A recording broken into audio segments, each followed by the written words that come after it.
It's match point in the 34th America's Cup.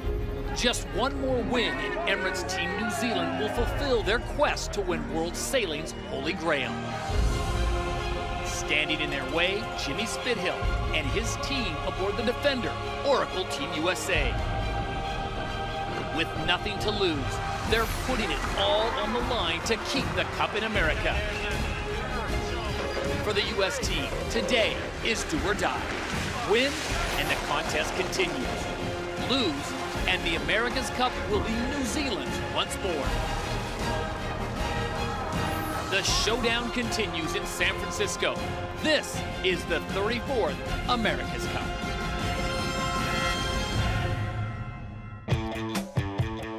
Welcome to San Francisco, California, day 9 of racing in the city by the bay for the 34th America's Cup. Alongside Gary Jobson and Ken Reed, I'm Todd Harris. Glad to have you with us on what could be the final day of competition. The Kiwis needing just one more victory to take home the Cup, and the Americans, it is do or die, Ken, win or go home. And they seem like, if you talk to them, they're up to the task. Well, you can say it, Todd, but can you actually do it? They come in from the favored side in both starts today. That's actually been great. It's kind of like being on the inside of the front row in car racing. Obviously for Emirates Team New Zealand, Grant Dalton has a chance to make history and step out from under the shadow of the late Peter Blake and bring home an America's Cup to New Zealand. So the Kiwis will try hard to wrap things up today. 2 races scheduled, and the Americans would love to extend this into next week. But can they get it done? It's win or go home in San Francisco. Ken Reed takes us through the starting lineup for the challenger, Emirates Team New Zealand. Adam Bichel and Jeremy Lomas are forward blocking the spray for the rest of the boys, as well as handling all the daggerboard control functions. Chris Ward, Rob Waddell, Derek Sayward, and Chris McCasey are the engine above the deck, constantly turning the handles, which power hydraulic systems as well as sail trim functions. Trimmers Glenn Ashby and James Dagg form the team that keeps the 2 foils above the water working at maximum efficiency. And in the afterguard, Dean Barker and Ray Davies need to win one more start convincingly in order to maximize their chances to bring the Cup back to the sailing crazed nation of New Zealand. So those are the 11 men charged with bringing back the Cup to a very sailing-happy nation. It's Dean Barker and company, and they know exactly what to expect from the Americans. Oh, we rate them very highly. You know, there's no question that they're a strong team, and they've got better as this events progress. So, you know, it's been good to get a good buffer on them early on. And, you know, they've come on strong. We think the stronger winds suit them for sure. And I think we made some good gains there. We've got lighter conditions today, and we feel that, you know, that makes our boat probably a little bit more competitive. So, yeah, it remains to be seen. They may have improved in the stuff also, and if they have, we'll have our work cut out for us. And now let's meet the defenders of the America's Cup, Oracle Team USA. Shannon Falcone and Joe Spooner are up front, taking the brunt of what San Francisco Bay has to throw at them. Shannon says he needs a snorkel in this front cockpit during the pre-start entry. The middle 2 cockpits see John Macbeth, Gilo Nobly, Simeon Tiempon, and Rome Kirby from Newport, Rhode Island. Trimmers Kyle Langford and Joey Newton control the foils above the deck, the hard wing aft, and the soft foil forward. And in the afterguard, where the pressure squarely sits, Jimmy Spithill, Tom Slingsby, and Ben Ainsley, they keep talking about how tough this team is. In an 8-1 hole, they better come out swinging today. Well, if body language has anything to do with it, the boys from Oracle Team USA seem like they are up to the task and ready to go sailing. In talking with Jimmy Spithill, he says the mood among the crew is very high. The boys are fired up, you know. I mean, we've been in tough situations before. We've mounted big comebacks, and to be honest, I think everyone's kind of excited to be in this position. They want to just come back and prove everyone wrong and get the result.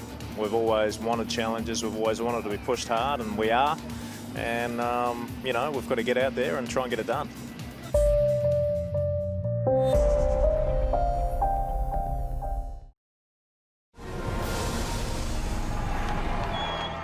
The story so far in the 34th America's Cup has been one of two teams racing complex wing-sailed foiling machines to incredible skill levels.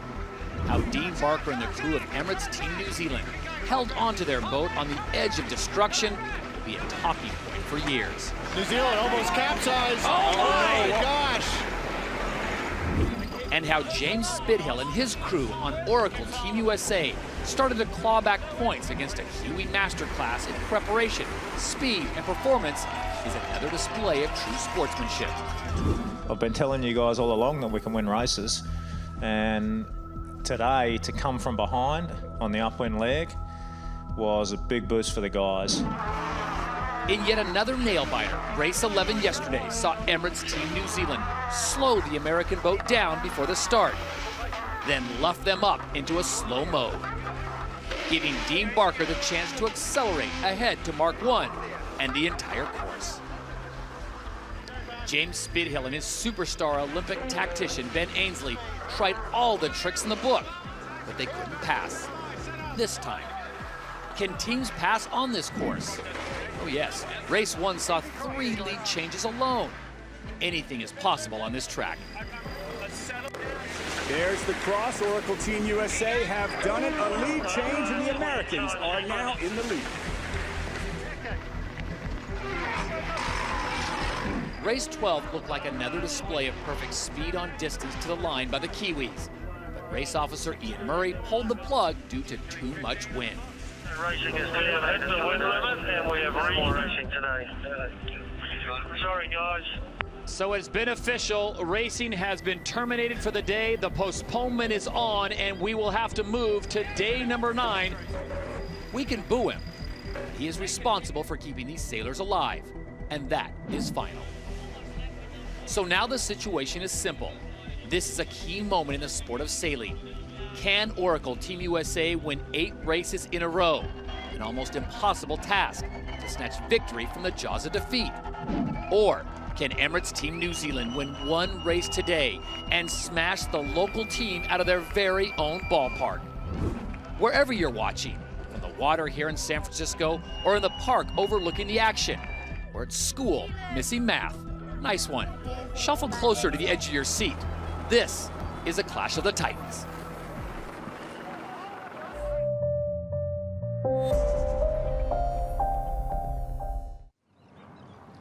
And there is a live look of the entry box here for the 34th America's Cup on day 9, race number 12, scheduled to get underway in just a matter of moments. And there is the beautiful Golden Gate Bridge off in the distance. And right now, the conditions look absolutely perfect as we take a look at the standings thus far. 8 wins to 3, or 8 points to 1. New Zealand needing just 1 more victory and the cup is theirs, and the Americans have to win out. 1 more loss to Oracle Team USA, and it is a done deal. Conditions have always been a huge factor anytime you come to this part of the world. Today, no different. For more on that, we check in with the 3rd member of our broadcast crew. Here's Gary Jobson down on the water to let us know exactly what we should expect. Well, Todd, the wind is good. 16 knots, not very much current. Ebb is just starting right now. But I've been watching these boats tuning up. Oracle Team USA have done about 10 time runs here already this morning. They know the premium is on the start. Look, this is a team that I think does not want to go home right now, and winning rests in the head of Jimmy Spithill. Can he put it together? Hey, this is going to be great fun to watch. No question about it. We'll have more from Gary Jobson throughout the day's racing. Give you a good idea of what the current is doing today. Yesterday, we had the big blue arrows as the tide was just flooding out of San Francisco Bay. Kenny, not so much today. Not so much, Todd, but the ebb is starting, and it will increase as the day goes along. You see the bigger arrows on the left-hand side, right along the shore front. That's where the ebb starts first. That's going upwind where the boats will tend, towards the left side, towards the shore front. Good for all the people out there watching the race. And then, of course, the race course itself. This is the new style race course for the America's Cup with the reaching start to Mark 1. Todd, you can obviously make a really strong case that the first person to Mark 1 goes on and wins the race, with these boats so even in speed right now, up and down 1.5 times, and then the quick reach into the finish. We could see history off of America's Cup Park today. So day number 9 is just about set to get underway. This will be race number 12, with the Kiwis needing just 1 victory, the Americans needing 8. And there is Emirates Team New Zealand getting themselves into position. As Gary and Ken have talked about, the Americans will have the better advantage today starting port entry, so give them a little bit of a push there. But man, Dean Barker and his crew have done such a fantastic job weathering not only the conditions, but the pushing they've been getting from Oracle Team USA when they've seized back a lot of the momentum. And they will have gone in last night and sat in front of the video machine and watched start after start, trying to come up with a better strategy coming from the right side where it says NZL, the right side of our TV screen. That has definitely not been the favored side. You come in 10 seconds late, it allows the other guy to set up, and that setup has been dominating. But the ebb isn't as strong, so the bottom side of the starting line, the side towards the bottom of the screen, may not be as strong in this first race. The Americans on the left, the Kiwis on the right, as we take you on board Emirates Team New Zealand and their crew, and they have done just a fantastic job. Give whatever credit you want to the pie warmers on the back of the boat, but this has been really Dean Barker, Ray Davies and company, just been the faster boat so far in this regatta. They've been the better boat, clearly the better boat. It's interesting, Jimmy Spithill said he's excited to be in this position in that pre-dock. I don't know anybody who's excited to be down 8-1. On board Oracle Team USA as they go through final preparations to get underway. They know exactly what they have to do, not lose. Yeah, these guys, hey, the pressure is firmly on. I think, like Gary said, the pressure's firmly on Jimmy Spithill here right now. You'd love to spread it out amongst the team, but the helmsman has so much to do with the instincts when it enters that starting box. Getting off the line first is imperative for Oracle. So with 2:41 now to go until the start of the race, we check in on the water with Gary Jobson for a report on the conditions. Hey, Todd, Kenny, the wind has really changed here. Just in the last 3 or 4 minutes, it's blowing in hard. I expect the chop to get pretty nasty out here, and both boats have bigger jibs than they had up yesterday. So shifting gears and being able to handle heavy winds with such big sails is going to be a tough one. Well, the wind is now peaking, as Gary pointed out, closer to 17 knots. Wind limit should not be a problem in this first race, but in San Francisco it always builds in the afternoon. And here come the Americans into the start box as they have port entry. Todd, it'll be interesting to see if they take this port entry and they just try to go down deep in the box like we've seen before. Very close cross, port starboard. Team New Zealand's right on their tail out of the blocks, not making it easy for Oracle, that's for sure.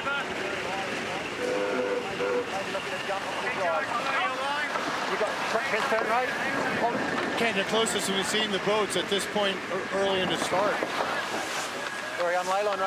When the boats are that close, it typically forces the boat ahead to actually commit a little sooner than they'd like to. And all of a sudden, it gives New Zealand the option to possibly take that bottom side of the start line that we've seen to be so valuable.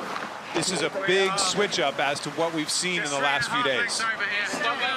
Both boats very close to the line. They'll have to kill a lot of speed here. Now, Gary, they were so close coming together there. That typically also means that the breeze has gone to the left, that it's a left shift coming off the shore. Do you see that? I do see that, and I think Jimmy's going to go for a hook and try and get underneath now with them so close.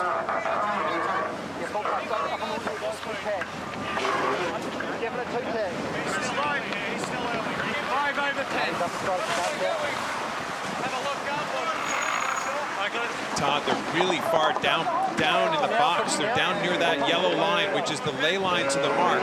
It's hard to hook when you're down that far down the line. Let's see if Team New Zealand can hold them off. Pretty close to the line, though, with 25 seconds to go. Both boats very much at risk of being over. And Spithill gets the dominant hook. Just as I was saying, it's going to be hard for him to do. Dominant hook. Team New Zealand tacks to port. They'll come right at them on starboard again, and they're going to be late. Jimmy Spithill nails it. Big tacks back. Okay, here we go.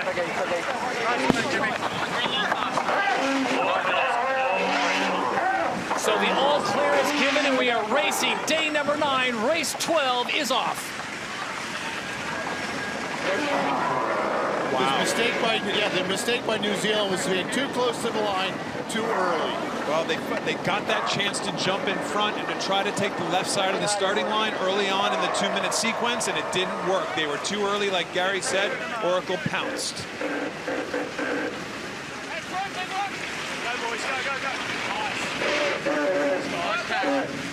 Good puff for the barrelway here. We're 2 lengths ahead.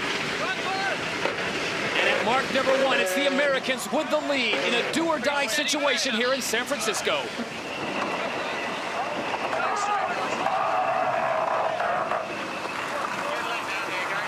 The lead is just 5 seconds. Now, the Americans have been the faster boat on the downwind leg, Ken. The big question is now, can they build on this? Yeah, breeze off the shoreline. Let's see if this left-hand shift, or the breeze has shifted to come off the city front, off the shore side here. Let's see if they can really milk this, go all the way down the city front, an awful long way. That always benefits the boat out in front. I noticed New Zealand going up and down on its hull a lot more than the American boat, an indication that maybe Dean Barker's having a little trouble steering. Nervousness being behind, maybe?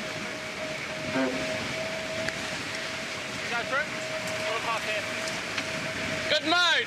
Okay, let's set up. Stand by. Go back, Tommy. Go forward, Simeon. Keep going, Simeon. Standing by.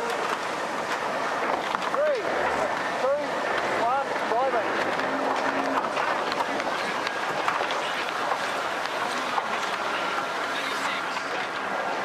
Let's go back to the start quickly as they make their first jibes here. Was this a question of Dean Barker being a little too aggressive, Ken Reed? And did Jimmy Spittle make the most of it? Well, they went at 2 minutes. They came together, and they were so close. This all of a sudden gave Dean Barker a lot more options than we've seen the boat coming from the starboard tack side have in the past. So yeah, did he change up his strategy? Absolutely, as you would, but it should be an advantage at this stage.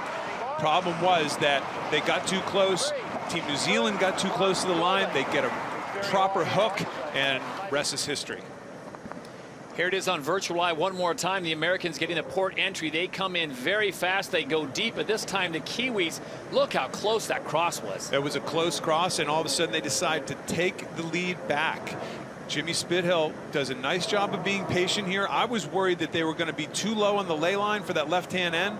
He knows a little more than I do about how these multi-hulls work, and got a nice little late hook and really forced the issue right away. He also was very patient there. He could have gone with Team New Zealand onto port tack. That makes him very vulnerable as the rules go. He just stayed, waited, and then took off at the right time. This is textbook, what we call a hook.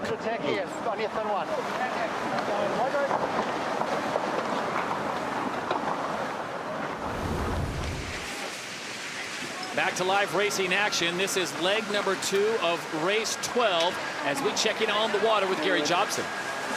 Well, the race continues here. New Zealand about 100 yards behind going downwind. The speed's not very much different. We're going to look for a split at the leeward gate, taking off on opposite sides of the course. A little bit quicker, maybe. Touch. Okay, Bill. Yeah. We're slightly slower. Here it comes. Okay. Pressure should be okay here. No interim. We're slightly faster, slightly higher, but similar to That's the job of the strategist, Tom Slingsby, just calling the other boat. Actually, what you notice, they're calling their own boat. It's a very typical of the strategists. They refer to only their boat. We are blank. We are higher, we are slower, we're faster. That really good communication. 2, 1, driving. Certainly no sense of panic on the American boat, that's for sure. So the Kiwis determined now is the time to jibe as they set themselves up for mark number 2. This could be the telltale sign of the race of who goes which way. The Americans obviously would love to get a split, but Ken, you and Gary both pointed out the left side of the course going back upwind will be the fastest. Yeah, there's big current lines out there right now, too. Look at that, Todd. That big current line. This is a tough spot if you're ahead. You really have to try to plan out. You have to have well ahead of time your strategy of where you want to be on this beat. And you can see Oracle wants to be heading out into the middle likely. They're going to do one more jibe and in is my guess. Keep it on the foil, boys, around here, okay? Second, and then we'll get camera. They jibe back now, no problem. Yeah. Save it to this left gate. So this will create the split that Gary was referencing, with Oracle heading offshore and Team New Zealand heading inshore. Not much in it.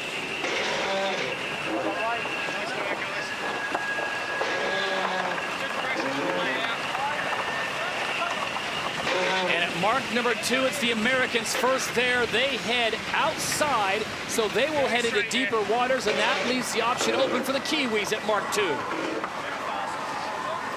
And they will split the course. Gary, I'm kind of surprised that Oracle chose to go offshore here. I mean, I was surprised at how late they were at the hook at the mark and at the start. What do I know? But you would think the ebb is actually increasing along the shorefront quicker than it is offshore right now. I'm surprised they chose this route. Yeah, Ken, well, first of all, you know a lot, so don't underestimate your knowledge here. I'm surprised, too. Why open the door? We know the ebb's going to be better along the shore, and the water's going to be a little bit less choppy. Where Oracle's right now, the waves are going to be pretty nasty. So an early tack for Oracle Team USA. Their lead was 11 seconds after mark number 2. They led by 5 seconds at mark number 1. Probably foiling on us. Get pressure here.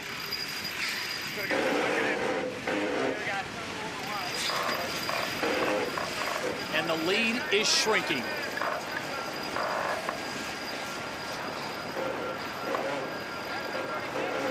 The only problem for New Zealand, you don't want to get too close to the shore because the wind, to my eye, Kenny, is really light right up along the shoreline, along the city front. Happy with the mud? I think he's saying that they're faster all the time. You see Oracle actually foiling right there, Todd. They're in a high-speed mode right now. You sail upwind in different modes, a high mode or a low mode. There's that current that we were referencing. I'm really surprised Oracle chose to go offshore first, but here comes our first big cross, and let's see how they go. Perfect place to tack for New Zealand. If they'd gone 5 lengths further, the wind would have gone way down.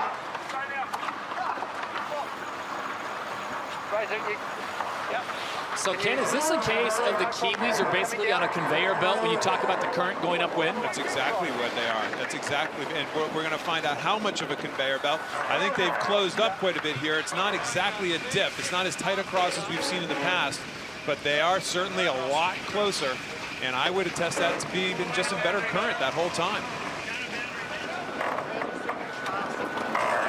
Of course, now Oracle could take advantage of the current inshore, but they too can't get too close where the wind is light. Kiwis traveling at 25 knots currently. They trail the Americans, who have led for the entire race. And the Americans now in a very favorable position, but as Gary pointed out, light wind on the left side of the track. But they were just going 31 knots upwind. Who would ever have thought these boats could have gone 30 knots upwind? It's really, it's remarkable. Going straight. We started the Louis Vuitton series, they were going 30 knots downwind, to give you an idea of how much gain there's been in the speed of these boats. Nice little extension by Oracle here. Here they go. 300-meter separation. Good opportunity for Oracle to tack on New Zealand's breeze, but they don't seem to be taking it. No, I think it's a little too close, Gary. To throw 2 tacks in that close to the shoreline, I think would be a tough spot for any catamaran. Now that's an impressive sight. Yeah, that's an impressive sight right there. Foiling upwind was kind of like, have you seen Sasquatch when we first got to San Francisco? People had said they've seen it, but no one was for sure, and now, in fact, it's a common sight. Sasquatch? We've been doing this too long. Here's the cross on leg number 3.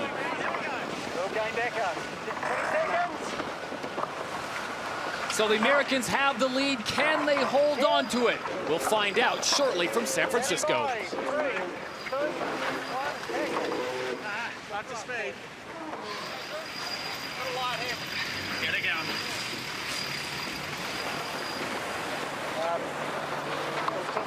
Still hovering around 100 meters. Both boats going through their tacks, heading upwind here on leg 3 of 5.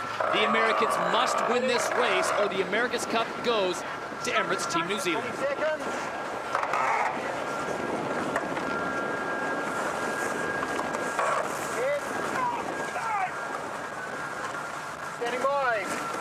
Looks like they're just coming into same current now. They're out of one of those big current lines, both boats. Really, for the first time, they're probably in very similar currents, side to side. Gary, what can you tell us about the current status right now? Well, I'm looking at the boats coming right up the city front, and right now you want to be close to the city. That current is sweeping out toward the Golden Gate, and that's why this is so close now. Speed's good. A huge moment here in San Francisco on the cross, leg number 3. The Americans with the slight advantage over Emirates Team New Zealand in a must-win situation. As always, the Kiwis will never go away. Their tenacity is incredible. I'm actually surprised that Oracle forced them back into the left so early on those last 2 tacks, because it just kind of pushed them in the right place.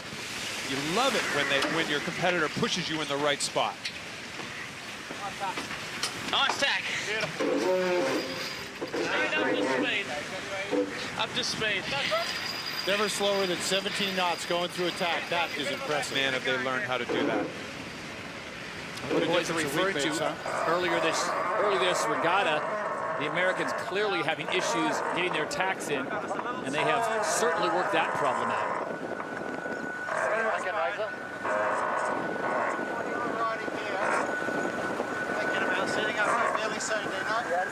You can see that current line right in the middle of the screen. It's better on the left side of the screen than the right. Got a shot of Ben Ainsley, the 4-time Olympic gold medalist, playing tactician for Oracle Team USA.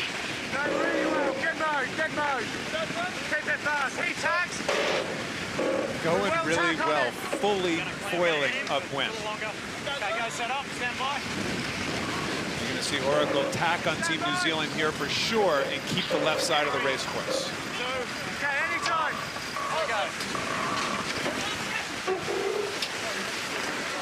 I think New Zealand should attack a lot sooner to get back to the left. Keep going, guys. Nice work. Really nice mode there. He takes back. Straight into that mode, guys. That's perfect. Make sure we got the pressure. Pressure's good here.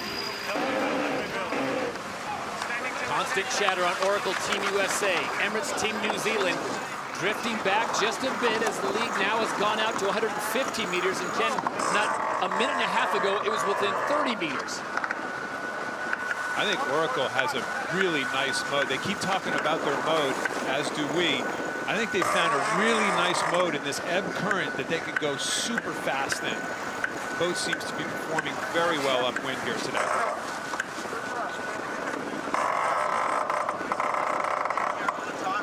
The wind is getting a little lighter as they approach the windward mark. But a good play by Ben Ainsley here, forcing your competitor in the direction you think is wrong tactically. Force them out into less current. You take the side you think has more current. And possibly a better wind shift.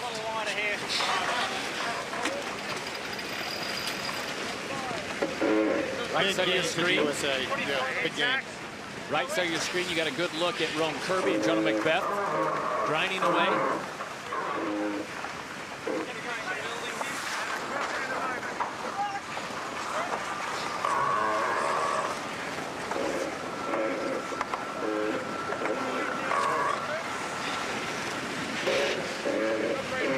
Coming into more pressure.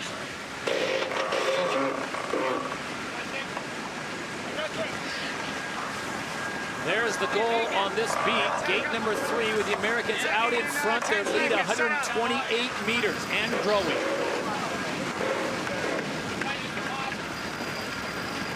There we go. 3, 2, 1, here we go. Now Oracle's trying to set up Team New Zealand for that one final kill. That one, force them to do one more maneuver than they have to do as they come into this weather mark, or force them to overstand the mark. Either way, the boat ahead is always, they have big opportunity to gain here. Here we go. They're going to do 2 tacks. My guess, Team New Zealand, Oracle will only do 1.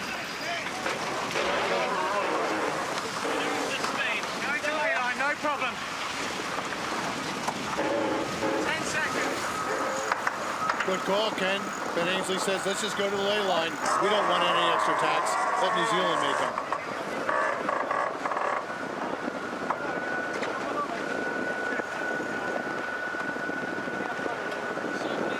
And as the Americans hit the ley line, the lead is up to 150 meters on leg number 3.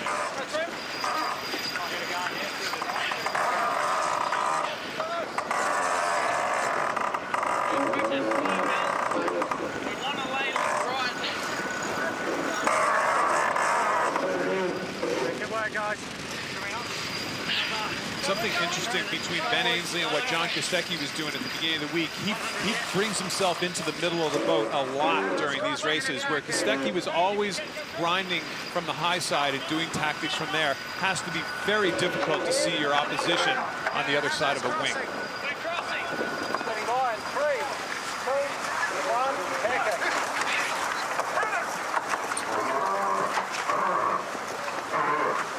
So the strategy pays off for the Americans. They force the Kiwis into an extra tack as the Americans hit gate number 3 first, but it is a very small lead, and it looks like Jimmy Spithill will opt for the deeper water. See rounds gate number 3.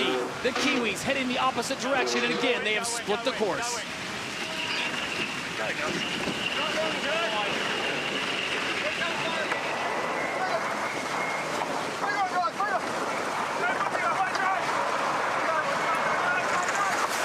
So the race is on to mark number 4. The Americans lead still over 100 meters over the Kiwis.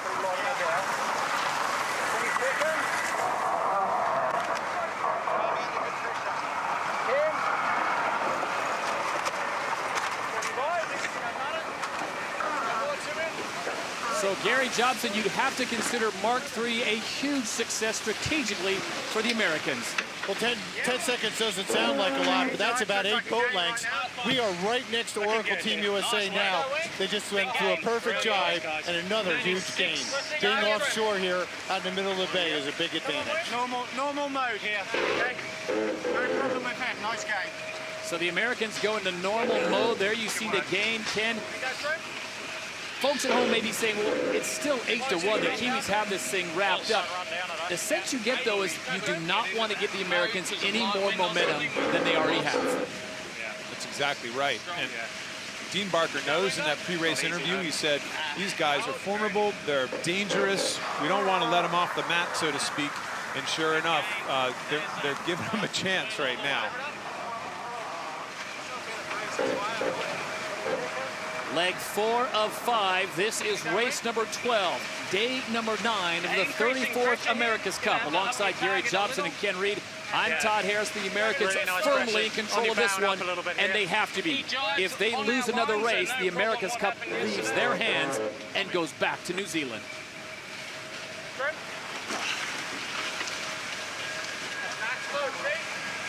I got it.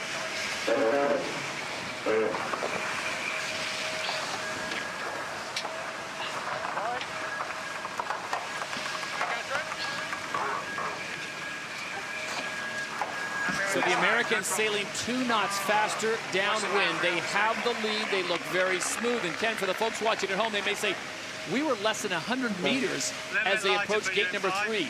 Where did everything go wrong for the Kiwis and right for the Americans? Well, it doesn't take much. First of all, when you round the weather mark, that weather gate, you automatically accelerate. You start going about 10 knots faster than the other boat going upwind. So you automatically create a jump just from going downwind compared to upwind. And then they obviously got this first wind shift correct. There's a little bit of luck involved in that, but at the same time, you make your own luck. They clearly got into the first wind shift and at least doubled, maybe tripled their lead. And Gary, you're down on the water. What did you see? What did the Americans do so right, and where did the Kiwis miss out?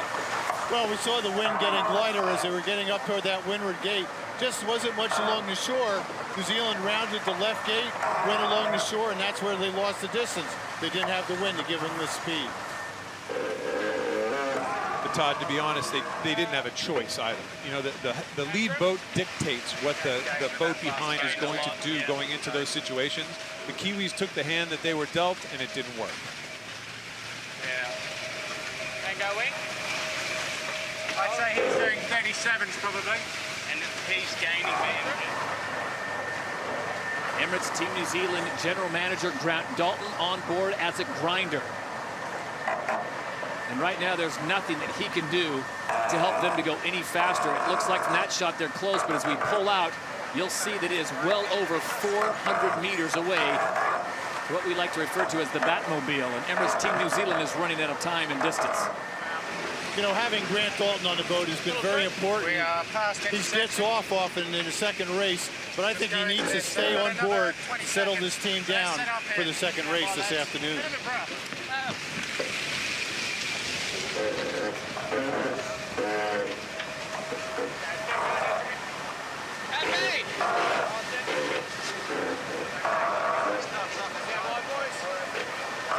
Well, for the longest time, we have said that the Kiwis are just the faster boat here at this 34th America's Cup.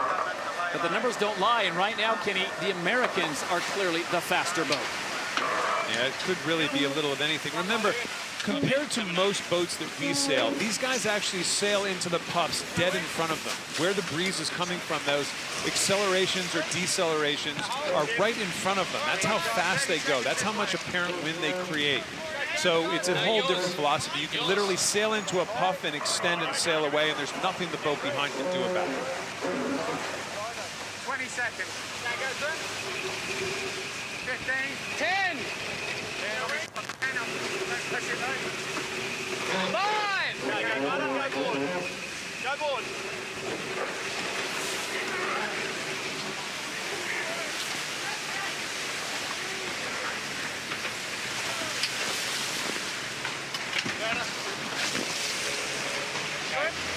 Todd, you can't help but think this has been a long few weeks, long couple of years, but these guys have been non-stop now for days and days in a row. Exhaustion has to happen at some stage. Mark number 4 is the Americans, and now they head for home. Pressure's good all the way.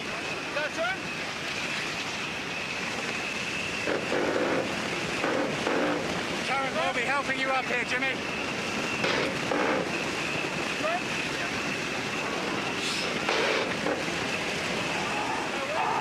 And unlike yesterday, mark number 4, not that close. As the Kiwis make the turn, they are down by 29 seconds as the Americans head for home, and this victory will go the way of Oracle Team USA.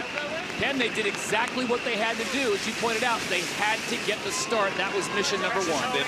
They must have read our pre-race script. I mean, really, give these guys a lot of credit. The pressure is all over them, and they have performed under the heat that the world sailing community is just heaping on these guys. Really well done by Oracle Team USA in this race. So the Americans will come to the line and they will extend this series. Oracle Team USA gets the win in race 12.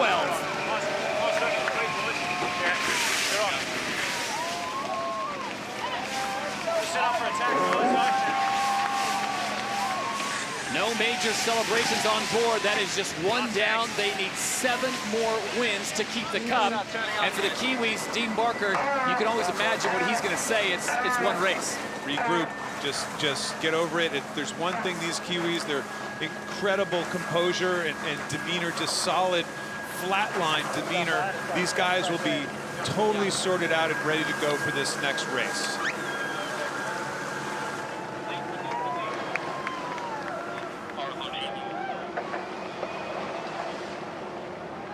Well, the proud Kiwis are out in force for the school children back in Auckland. Unfortunately, celebration cannot happen just yet, as we have been extended now to race 13. And now the biggest question is, what will Mother Nature do? Knowing San Francisco and the way the wind builds in the afternoon, everyone will now start looking at the numbers.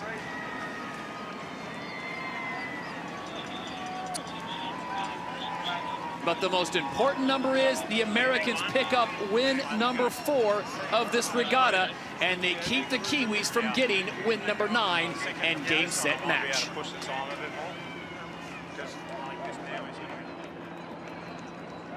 You saw the coaches completely surrounding the afterguard there, Spithill, Ainsley, and they're talking about strategy already. What they liked, what they didn't like, what they saw, what they didn't see. Really good opportunity for these guys just to do a quick regroup and to start working on their strategy immediately for the next race. Ken, I might see a sail change here. They have a pretty big sail up. The wind is building, so they might change that jib to forward sail. And Gary, while we've got you on the horn, what do you think about the wind? We've been building the last few days. It's been like clockwork. Do we get the second race in today? Well, it is a little less at this point than it was yesterday, so maybe that helps out. But the current is starting to ebb, which lowers that wind limit. It's a wait-and-see situation. We've got roughly a little over half an hour for the next start. So we can tell you this, on day number 9, race 12 goes the way of Oracle Team USA, the defenders of the America's Cup. It now stands 8 wins for New Zealand, 4 wins for the USA, or 8 points to 2 points. So the Americans clearly not out of the woods yet. They will regroup, head back out to the start as Larry Ellison and company look on, because they are still, Ken, despite this, they are still in win or go home mode. I don't see Larry exactly jumping up and down, but you got to say there's certainly a sigh of relief from that tender, that's for sure. He's been out there on the water just about every day. There we go. Little cheer for the boys from the boss. Anything you can get at this stage, just one race at a time, like they keep saying. And there's a sail change. So good call by Gary Jobson. Changes being made, all kinds of things going on board Oracle Team USA. The defenders, meanwhile, Emirates Team New Zealand will take quick stock of what went wrong, and I'm sure they're going to go back and immediately talk about the start. Yeah, they come in, though, from the same exact side. But we've lost so many days. We've gotten out of sequence. It was originally designed so you'd come in from the port side one race per day and come in from the starboard side the other race per day. We've gotten just a little out of sequence. Today happens to favor the Americans in both races. They'll be coming up in from that favored side. There'll also be a stronger ebb, so there may even be more of an advantage to that favored side, that left side of the start box.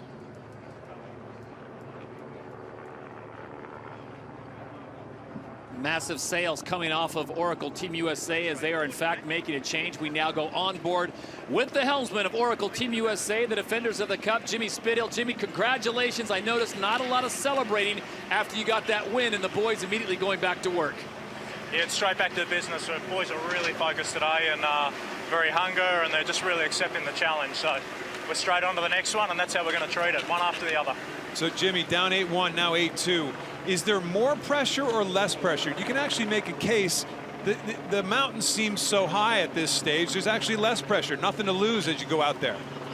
Yeah, in some ways there is. I mean, yeah, look, we love a challenge, and we've certainly got what we wish for here. But I tell you, the boys this morning, it was almost a bit of excitement, you know, because they really embraced it, and you know, they just held a fantastic race. So look, we've just got to really focus one at a time, do the little things right, and keep chipping away.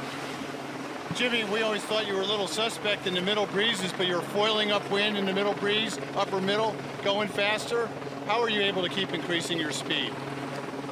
Just a lot of hard work, Gary. I mean, we've just every night we've been very, very critical with each other and pretty candid, and you know, the design engineering guys have been spending a lot of time at it, and we're just trying to improve every single day. I mean, the learning curve since we started the America's Cup has just been very, very steep, and every single day we're learning something, and hopefully we can make a couple of steps for this next race as well.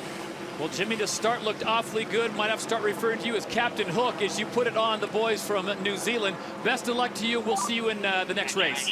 Thanks, guys. Jimmy Spithill, the helmsman for Oracle Team USA, as they pick up the victory in race number 12 here on day number 9. The Kiwis regrouping as well, making changes on board, getting a little nutrition to the lads on the boat. And you know the Kiwis well, Kenny.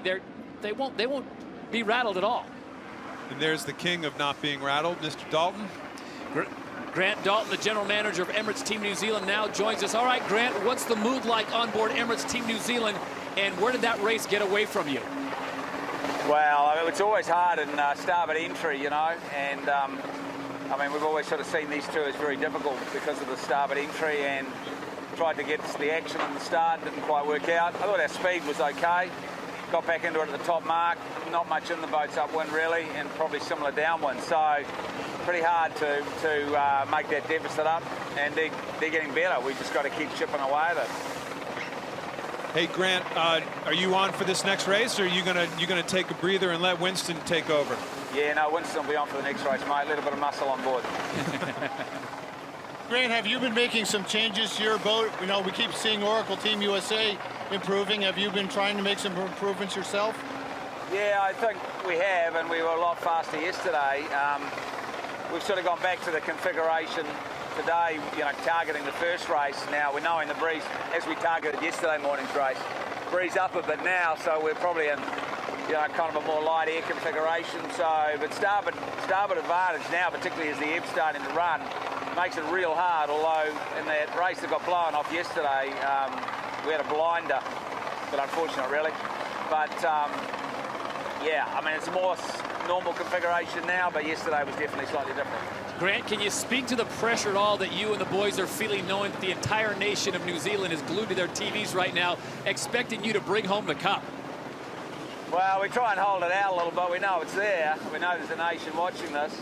But once you go into the start box, you don't really think of that anymore, and you just do your job as best you can. Dalton, we'll let you get about your business. Appreciate your time.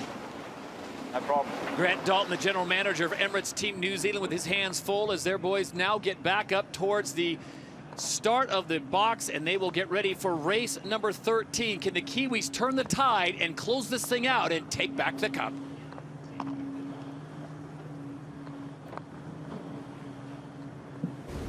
Want to take a look back at race number 12 here on day number 9. The start was huge, and how about this high-speed cross, Ken? The 10-second advantage to port was really to avoid situations like this. Yeah, but they were a bit late on Oracle, plus the fact there was probably a bit of a left-hand shift. It makes it harder for that port tack entry boat to get in. Give the original advantage for sure to Team New Zealand and keeping it close. But they had to go back early. They decided to try to step in front of Oracle. Listen, Jimmy Spithill did a really nice job of being patient, waiting, getting a hook, the dreaded hook, as you called him, Captain Hook, I believe, Todd. And all of a sudden, he's in a dominant position. Team New Zealand rolls right into attack to try to come back on starboard, but Oracle doesn't fall for it. They stay and continue and have a really nice 5-6 second lead right off the line. And if you look at the replay of the start here, could the Americans possibly stuff the Kiwis even more off the line and just held them up even more? No, the Kiwis did what they should do. They popped onto port tack right away and really kind of took away that option. Here it is at mark number 1. The lead was under 5 seconds, so the race is absolutely on. You're expecting the Kiwis, they're going to pull some tricks out of the hat. Steady, calm, and cool was Jimmy Spithill, Ben Ainsley, and Tom Slingsby. Both boats. Listen, the composure that both boats show in tough spots has been fantastic this entire event. Coming into the bottom gate, they got the split on Team New Zealand, which you know they want to get. We were a little surprised that Oracle chose this gate and got offshore. I think they were a little bit out of sequence, and sure enough, Team New Zealand got back to about a 40-meter lead at one stage. And on the third leg, it is getting closer by the instant as the Americans go to the left side of the course, but it really all came down to gate number 3. Gate number 3, and at that extension that the boat ahead always gets, 150 meters. Actually, Team New Zealand did a nice little job here getting it a bit closer by the time they got to the mark, which was kind of surprising because they did one extra tack, but Oracle played the numbers. They kind of went by the numbers here, and all of a sudden, takeoff time. Off they go, shot out of a cannon, boat going downwind, just automatically gets to be able to put a nice little jump on the boat. And at this point, it was almost over as the Americans absolutely accelerated around that next mark. They make it cleanly to mark number 4, point it for home, and cross the line well ahead, almost 30 seconds ahead of Emirates Team New Zealand to force another race today. We're set up for attack, guys.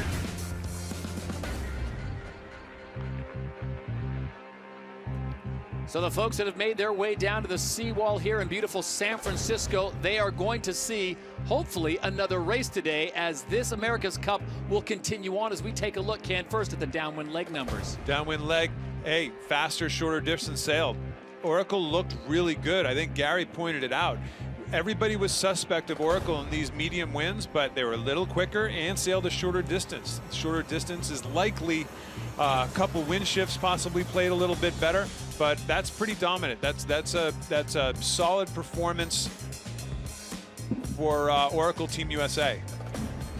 As we take a look at it on virtual eye, here it is, the Americans after rounding mark number 1. Pretty close through here. Yeah, just slowly ticking away. It's just phenomenal how two different, like I believe Dean Barker might have said yesterday, two very different design concepts turn out to be so equal, so phenomenally equal. There's just not much in this, and it's likely just a little puff here, a little puff there that's making the difference between these two boats on these legs. Here's a look at the upwind numbers. Upwind, we never thought we'd ever see averages like this. Almost a 25 knot speed average. Oracle did their best sailing upwind, although they did sail a little bit longer distance. That's probably the first couple tacks right around the mark, Todd, where they seem to be a bit out of phase and lose some distance to Emirates Team New Zealand. Look at the maximum boat speed. 36 knots on Oracle. I think they got a little loose a couple times. They went too far up on their foils and actually overfoiled, which means they lose leeway, but that's a whole nother different subject. Hey, bottom line is they sailed a really good race. And on virtual eye, here it is one more time. Early on in this regatta, this was really the Achilles heel of Oracle Team USA. They would obviously love to have things back and start this over again, but they figured it out halfway through the regatta. Look, it got a little close here for them. On this first part of the beat. They really I think they gave Emirates Team New Zealand the favored side of the race course here early, but as Gary may have pointed out, all of a sudden they get to switch over and these guys start pounding the left side of the race course, mainly because that's where there's really good current out there. This was a bit surprising. They lost a bit here. They gave up the favored left side, but they didn't let that happen again. They kept it, they did exactly what they had to do at the top of this beat. They made Emirates Team New Zealand do one extra tack, but again, there just isn't much in it. These boats are so close in speed. It's a tactician's race right now.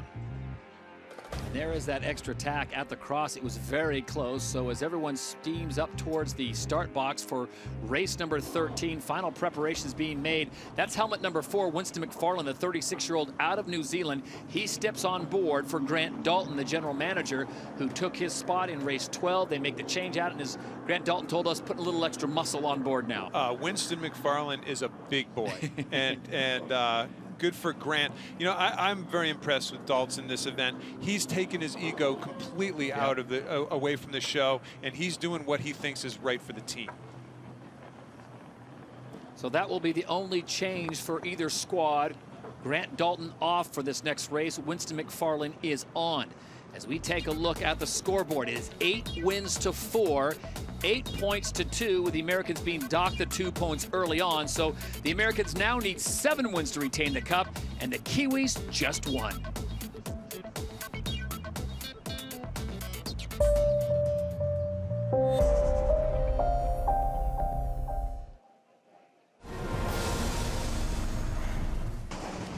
An AC-72 can sail faster than the speed limit on Golden Gate Bridge.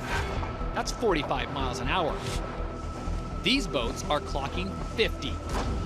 The huge wing provides all the horsepower, but the turbo boost comes from hydrofoils, or foils. The foils behave exactly the same as an aeroplane wing does. Just as an aeroplane, when it gets enough velocity, it lifts off the ground. The foils, when they get enough velocity, lift the weight of the boat out of the water. The reason we do that is because all of the hull dragging in the water actually is a large percentage of the total drag of the boat. When you lift it out of the water, the boat goes 10 or 15% faster immediately. It is similar to taking off in a plane. You are limited when you're on the runway and you're sort of off down that track, and then you're up on the foils. Suddenly the boat is a lot easier to sail when you're foiling. You don't have the resistance from all that water on the hull. The actual foils themselves are relatively small. They've got to lift 7 tons, which is the total weight of the boat and crew. But because the boats go so fast, they can be quite compact and still carry that huge amount of weight. That weight and the pressure on the foils is astonishing. The foils must be able to withstand a minimum 8 tons of pressure to pick up and fly 7.5 tons of boat. During a turn, that pressure rises to 15 tons, the equivalent of 7 family sedans. All this on a piece of carbon fiber about the size of a surfboard. The AC-72s were not meant to foil, but a tweak in the design rule opened the door for the Kiwis to turbocharge their boat. It's definitely been an evolution that we've been pioneering in this campaign, and I'm sure the other teams were thinking of heading that direction at some point as well, but I think we proved that it could be done. The other teams soon followed suit. One of the great things this America's Cup has led to is the designers having to deal with a whole new dimension of sailboat sailing. Previously, it was all about the boat going sideways and forwards, but now we've got to deal with the boat going up and down, and that's a tough problem. The AC-72 design rule prevents active control on the rudder wings during racing. Their angle and rake must be fixed 5 minutes before the start. So the only way the sailors can control whether the boat is flying horizontally is by pivoting the dagger board casing. This swings the board forward and aft, which pitches the bow down or up. Getting that right is one of the key challenges of this Cup. So the whole point of trying to achieve is stable flight. So you want to have the boat foiling, about 1 metre out of the water, and it just sits in this little sweet spot and rips along at 40 knots. And if you can achieve that, you'll be looking pretty good in the racing. And the top speeds for these AC-72s? I don't know where the limit will be with these boats. The sky's the limit, and it's just a really exciting part of sailing.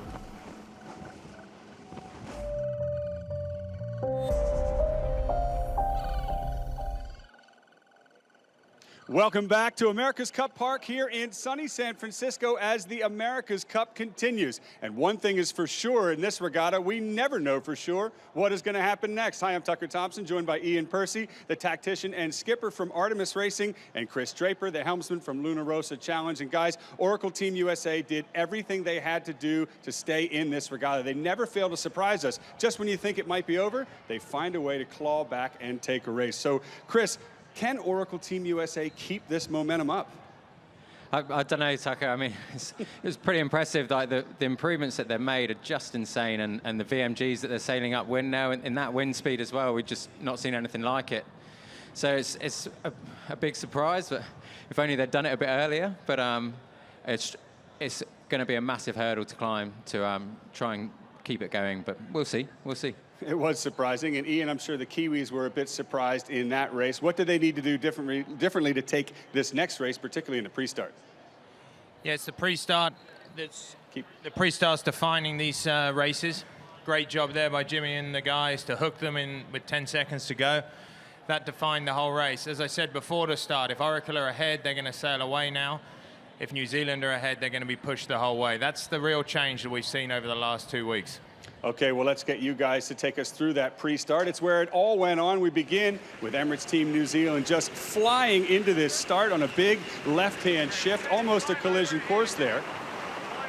And guys, take us through it. There's the first cross. Now we're going to shift over to virtual eye and take a look at how this start went down, what the teams could have done differently, particularly Emirates Team New Zealand.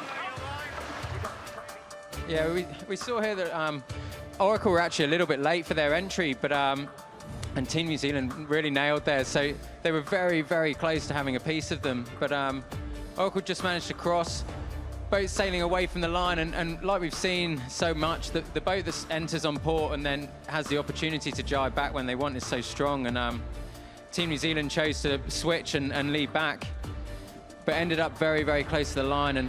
And the front foot was always there for Jimmy. And it's his favourite move. You know, he loves the hook, and it's very difficult to defend against him, and he did a pretty spectacular job there. Ian, we know that Jimmy Spithill is aggressive in these starts, and as Chris just mentioned, the hook move is one of his favorites. New Zealand set up yesterday in the race that they won low on the pin lay line. It looked like they were going to set up for the same start again, but Spithill got the better of Dean Barker there with that hook. Did you see that coming?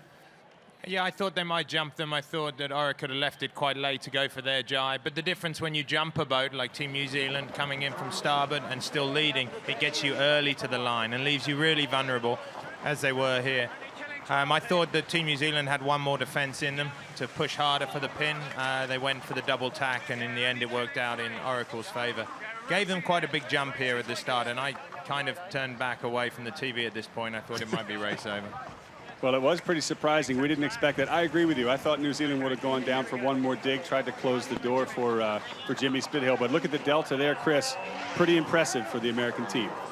Yeah, it was, and it opened up the whole downwind for them, and I think they did a cracking job. But Team New Zealand did a really good job in the latter stage of the race, which we'll see in a second. And well, let's go to gate 2, the split, the bottom of the track. Chris, talk us through what happened there tactically, how it got set up.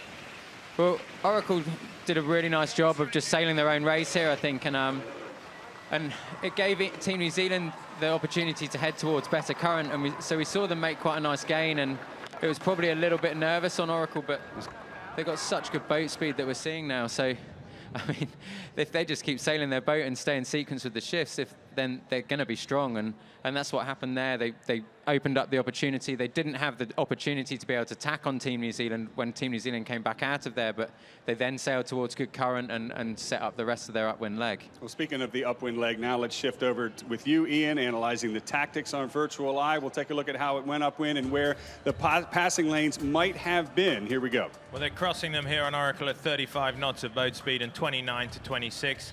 You can see the difference there is that Oracle have decided to sail much faster and much lower, but having a better VMG. Sometimes Ben Ainsley adopted a more defensive approach when he felt that the wind was favorable to tack, and other times he just said, look, I'll leave them be, I'll sail my race, we're going fast.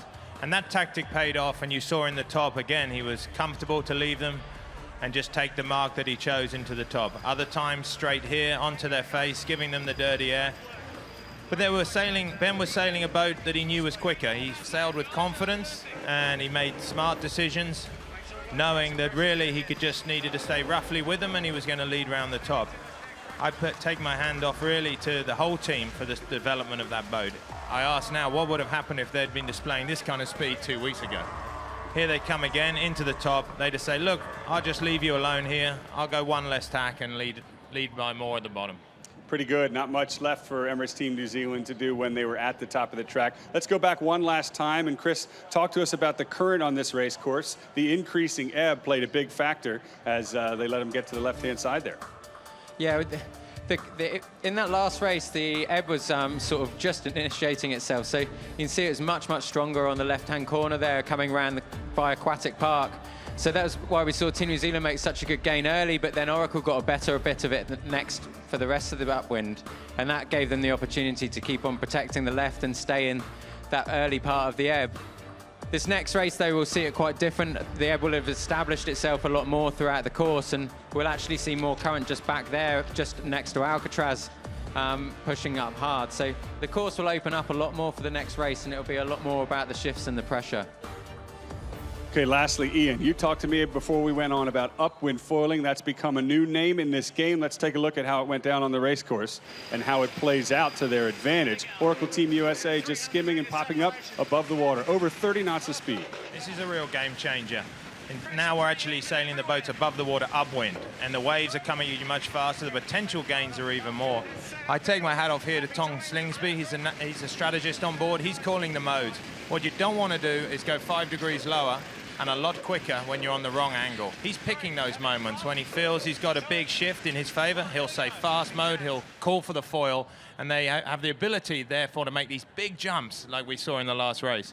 It's pretty cool to watch if you're a viewer as well. Hey, all of us might be sailing fans, but few of us have ever seen them flying above the water. The score is now 8 wins to Emirates Team New Zealand, 2 to Oracle Team USA. Can the Americans keep the momentum up and turn the tide in this regatta? We'll see for race 2 today.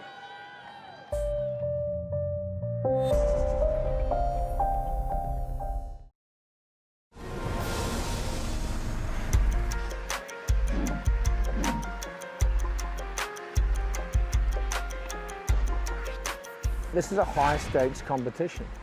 Obviously, the teams have put a lot of effort into this. They've prepared for this match over 3 or 4 years. There's been a huge amount of money invested in these teams, and they get one shot at it. Well, Russell's the most successful skipper in the history of the America's Cup. He's got a gold medal. I think there's a lot of pressure on both teams because both teams probably know that if they lose this, the team is more than likely going to end right here, you know. So So there's a lot of pressure. They're not only fighting for the America's Cup, they're fighting for survival. Oh, the core strength of this team is undoubtedly its culture and its belief and its knowledge that it exists for the simple purpose of trying to return the Cup to New Zealand, the country that appreciates the Cup, that follows the Cup and loves the Cup. From what I can see of the New Zealand campaign, this is one of the best efforts that they've put together in recent times. They really have a good shot at this. Well, it's an if we win the Cup, and we don't give it a huge amount of thought. But the pillars that we stand on are nationality, a nationality rule, country versus country. So I think that's what it should be. Now, the next thing is the ridiculous cost needs to be absolutely nailed on the head. We were hoping more of the teams would go from the 45 series into America's Cup. That didn't happen, but I still think this America's Cup final will end up being a great event, and you know, I think it's something that we can be proud of. He's made the decision not to be on board, and it's not so much I've made the decision to be on board, because you've got to earn your space. Why am I not on the boat? I'm 51 years old. I think it's just, it's obvious, you know? If you're not on the boat, you don't know what's going on. They require people to be extremely physically fit. Oh, I'd like to take the America's Cup. There ain't no doubt of that. The fact that it's close, that it's competitive, that there's two evenly matched teams at the end of this, I think that's a great outcome, and it's why we're all involved.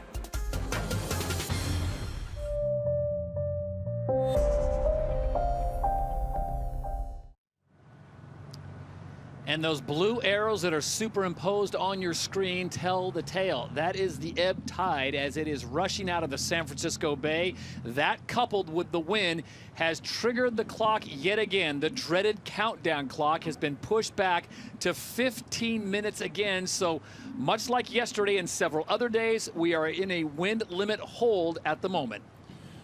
Put down all sharp objects, Todd. You know, if you're a sailing fan, yes, this is incredibly frustrating. We're with you, folks, believe me, loud and clear. But the ebb tide rushing out of the bay, combined with the building sea breeze here in San Francisco, it's just triggering over this safety limit. Let's check in on the water with Gary Jobson. Well, Todd, Ken, it's blowing hard. We're over the limit here. I'm standing out here on Regardless right now. I need a seatbelt to hold on. I don't want to get washed overboard.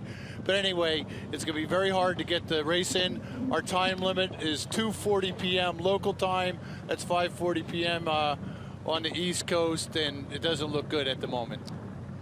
Well, there you see the current markings out there on the course as the wind is picking up to 21 knots. The clock has been reset again. But Ken, I think it's the expectation that this pretty much happens every day, so really no one should be surprised. No one should be surprised. And what really, the biggest difference between this part of the series and the first part of the series is we were in a flood tide at the first part of the series, which essentially added to the wind limit. It allowed them to sail it in windier conditions because the conveyor belt was working in an advantageous position.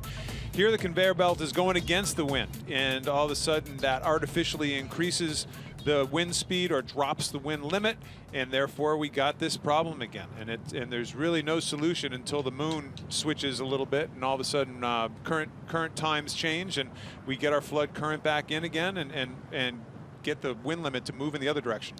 So there you see your favorite graphic, sarcastically speaking, as it continues to go over the wind limit. Anytime it dips into that yellow, that is when that clock is re-triggered yet again. And like clockwork, this pretty much happens every day here in San Francisco, and I think that's where a lot of folks that I've spoken with here in the Bay Area are frustrated in that you know this is going to happen. You know it's coming almost to the minute or the hour. You can tell when this is going to happen, and we face it every day. Well, the word on the street is the teams have actually spoken about possibly raising the wind limit, but that doesn't matter. According to these guys, and I talked to them this morning, all three of them are actually, John Craig said, even if the teams wanted to increase the wind limit, the Coast Guard would not allow it because of the safety issues early on in the event.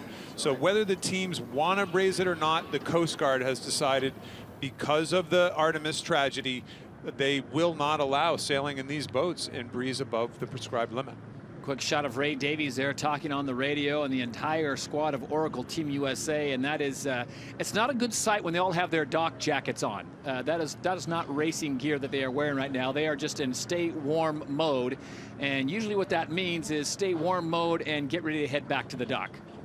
Let's hope that somehow the trend is broken. For both of these teams, they both want to race again. New Zealand wants to end this thing. Yeah. They don't want to have to get up tomorrow morning and do it all over again. Those butterflies in your stomach, those pre-race rituals.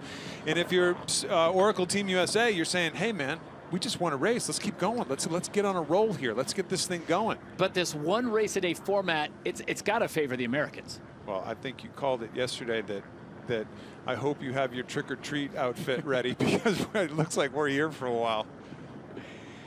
There you see the water, the current, the tide, everything playing against the racing today as we check in with Gary Jobson out on the water as everyone's looking out towards the Golden Gate Bridge. Gary, what's the latest? Well, I think where Emirates Team New Zealand is, they're underneath the lee of the land over there by the Presidio. But there's no more lay days now between here and the end of the Cup. So you've got to be mentally prepared day after day to get the boat in the water, think about changes, think about what the other guy's going. So mental toughness is going to be the difference from here on out. And the clock has been triggered yet again. So the dance continues with Mother Nature. The wind continues to pick up. And for the time being, we are in a holding pattern in San Francisco.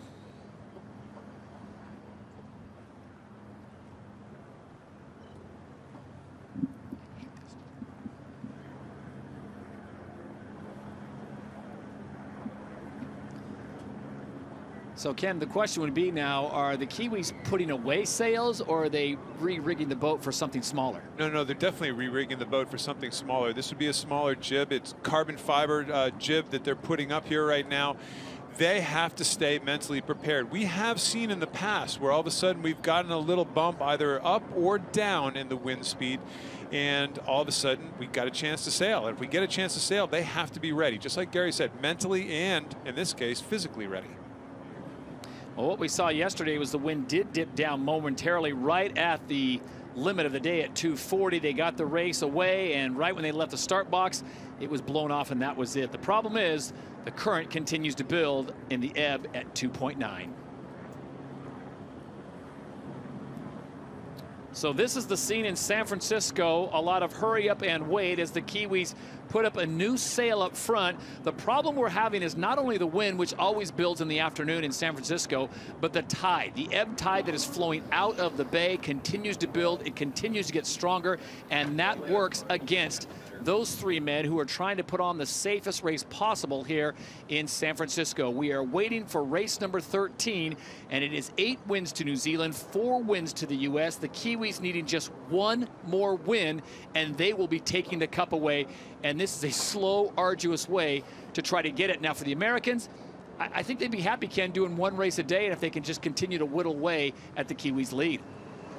Yeah, you really wonder at this stage, Todd. You know, one question that people keep asking is this start box entry position, is it random? I mean, who gets the choice?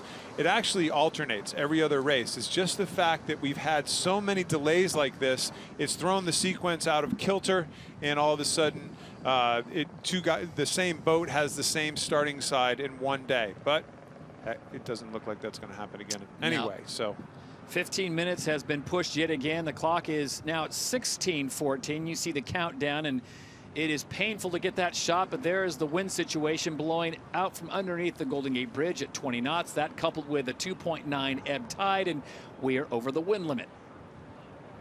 So preparations being made in case the wind does do something and dip down, but the race start cannot happen before 2:30 local time here in San Francisco.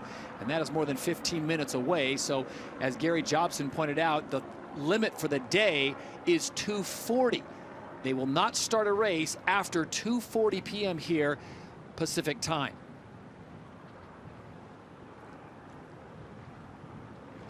So no racing will happen before that clock gets to 0, and that's if, and that is a big if, Mother Nature decides to cooperate and we do not peak over the wind limit. While we have a moment, we want to educate you on just how fast these boats can go and what is the big turbocharge behind them, the big wing.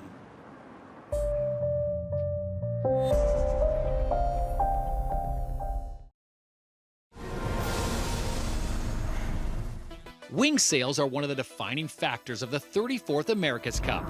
In 2010, BMW Oracle Racing used a giant rigid wing sail to beat Alinghi's more traditional sails. New Cup winners built wings into the AC-72 class rule.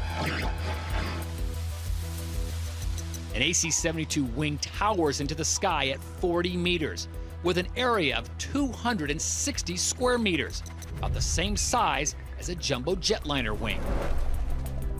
We've got a great scale model here of our boat. It shows you the difference between the conventional sails, which are made from a membrane or sailcloth, to a three-dimensional wing. It's actually thick across this side, and it's made from two different elements, a front element and a trailing element. And by adjusting the angle of those elements, you can vary the power, just as if you have a 4-cylinder car or an 8-cylinder car. It's exactly the same on the wing. Lots of deflection, bend the flap a lot, lots of horsepower. Each wing takes approximately 25,000 man-hours to build. In sailing terms, these rigid wings are the ultimate in design. In AC-72 terms, it allows the catamarans to fly 3 times the speed of the wind. This model here at Flying on Water actually shows you how an airfoil generates the forces on the boat. You can see here the velocity of the water going past it on this side is much higher than on this side. That difference in velocity creates a difference in pressure, and it's that pressure differential across the airfoil that actually tips the boat over and also pushes it forward, just that little amount. The whole structural part of the wing is actually a solid structural piece here on the trailing edge and also on the main wing that actually takes all the structural load, a bit like a mast on a normal boat. And this is soft membranes here at the trailing edges, hard thin shells here in this middle section, and structural components up here. So there's quite a solid piece of carbon fibre on the front, like your mast, which all of these shrouds that you can see, these stay wires attached to, keep the thing basically in place and upright. And all the rest of it are aerodynamic shells. Some of them are made from carbon fibre, some of them are made from very thin plastic membranes, but it's all about keeping the weight down, the mast straight, and turning the wind in the most efficient possible way. Sailing with it is awesome compared to the old horse blankets we used to have up there flapping around the place. I've entered the sport at a really good time where technology is just ramping up. This is the first time it's really on a big scale with some serious budgets. There's no getting away from the sort of the adrenaline rush that you get just as you go from doing sort of 20 odd knots upwind to well over 40 downwind. That acceleration as you bear away is very, very hard to explain.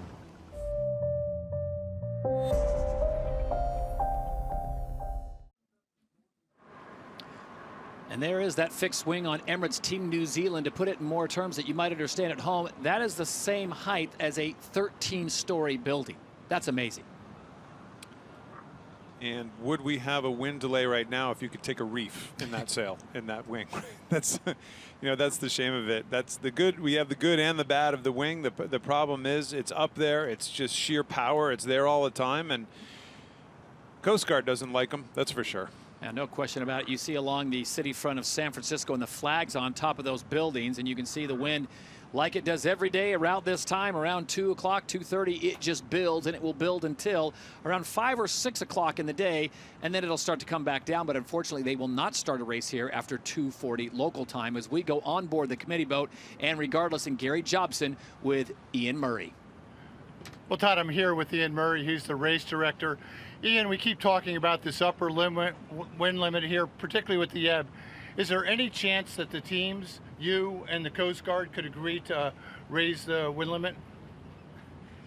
I think it's a bit late in the competition for that, Gary. This was something that was agreed quite some time ago, was heavily scrutinised, and to change it halfway through the competition is, I think, unlikely. But anything's possible. This is the America's Cup, but I think right now we're dealing with the worst of it. It gets a whole lot better from here, so I'm not sure changing it would achieve much anyway. It gets a lot better because of the current? Yeah, we start going to the flooding tides, and we've just been caught by the last of the ebb here this afternoon. Now, there's no lay days scheduled at all. We race every single day until this regatta concludes, correct? We just keep going now. So put a lot of pressure on you having conditions like this where you can't get a race in? Oh, look, I think it's frustrating for all of us. You know, we see it here. The ebb's really starting to run. Of course, we measure it 15 minutes into the race.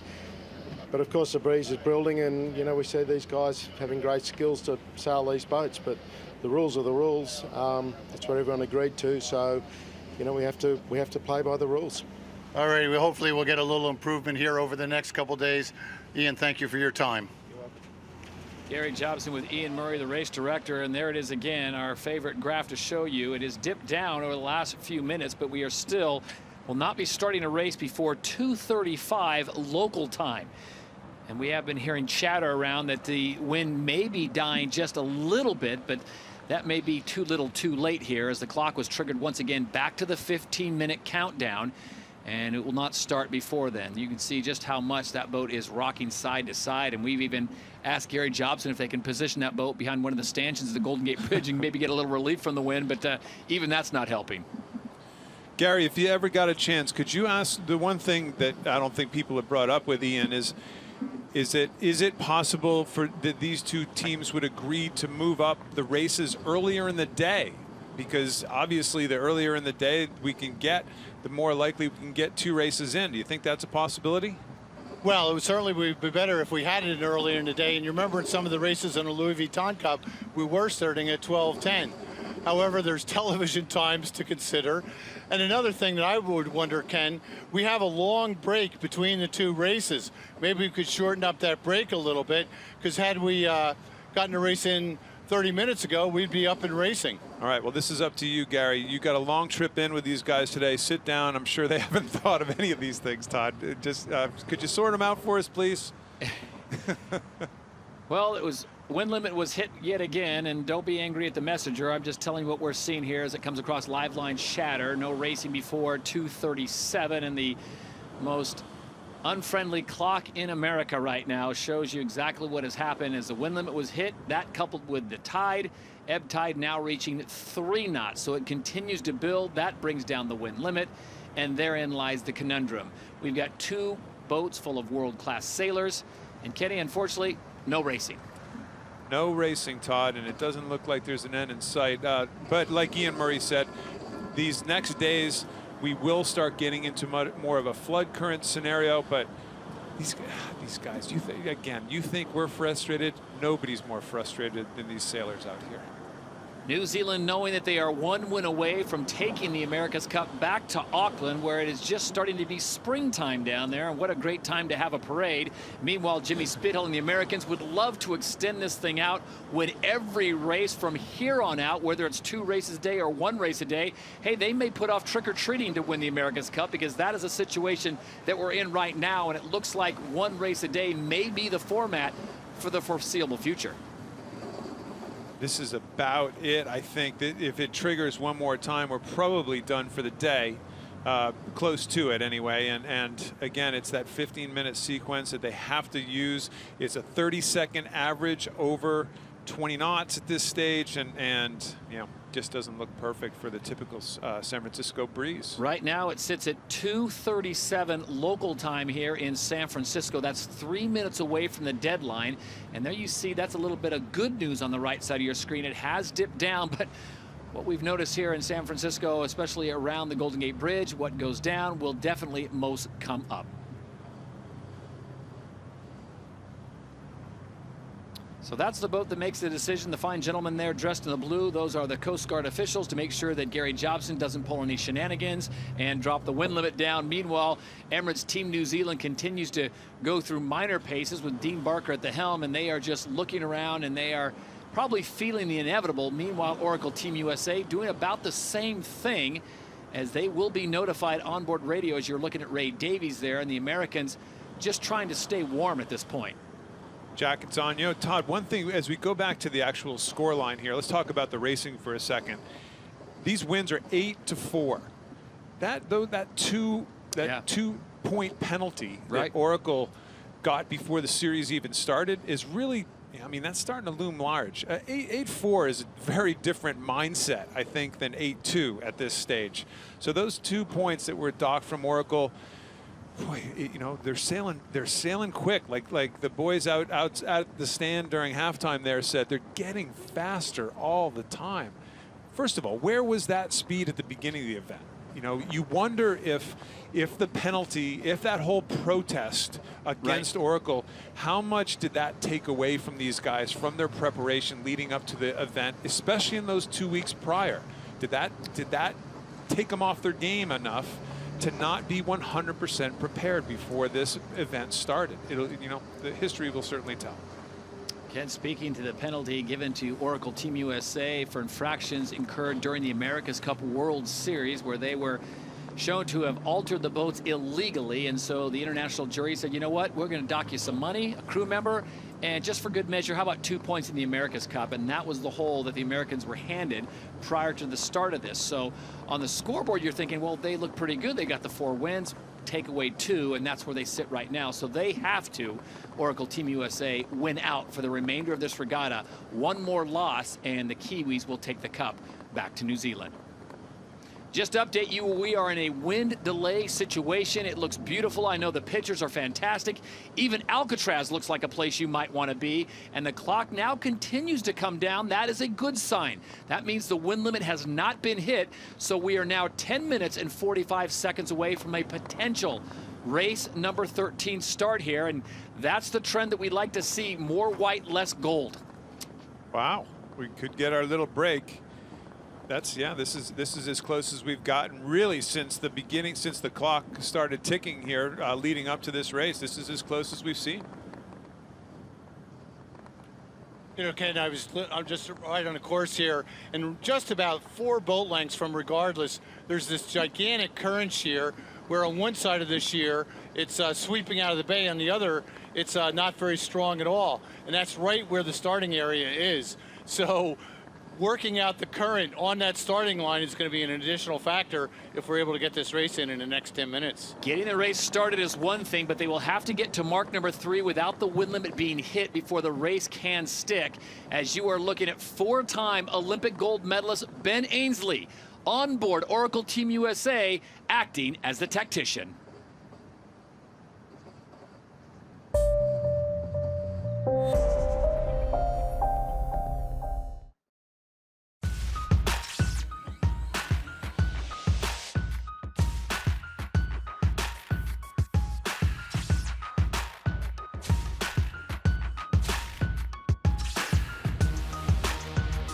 I've been with Oracle Team USA for about 12 months now. Got involved after the London 2012 Olympics. And my role within the team is helping the sailing team to develop, prepare for the America's Cup finals. I've had a few experiences before this with the America's Cup. The first time was with the One World Challenge back in 2003, which was another American team. And then with Emirates Team New Zealand for the 2007 Cup. We then started a British team for the 2010 America's Cup, but unfortunately that fell apart. This team is very different to the other teams I've been involved with. In a way, it's quite a corporate team because it's quite an old team now. So there is, I suppose in a way, there's that greater family that's built around the team being together for such a long period, but also it's a very big team.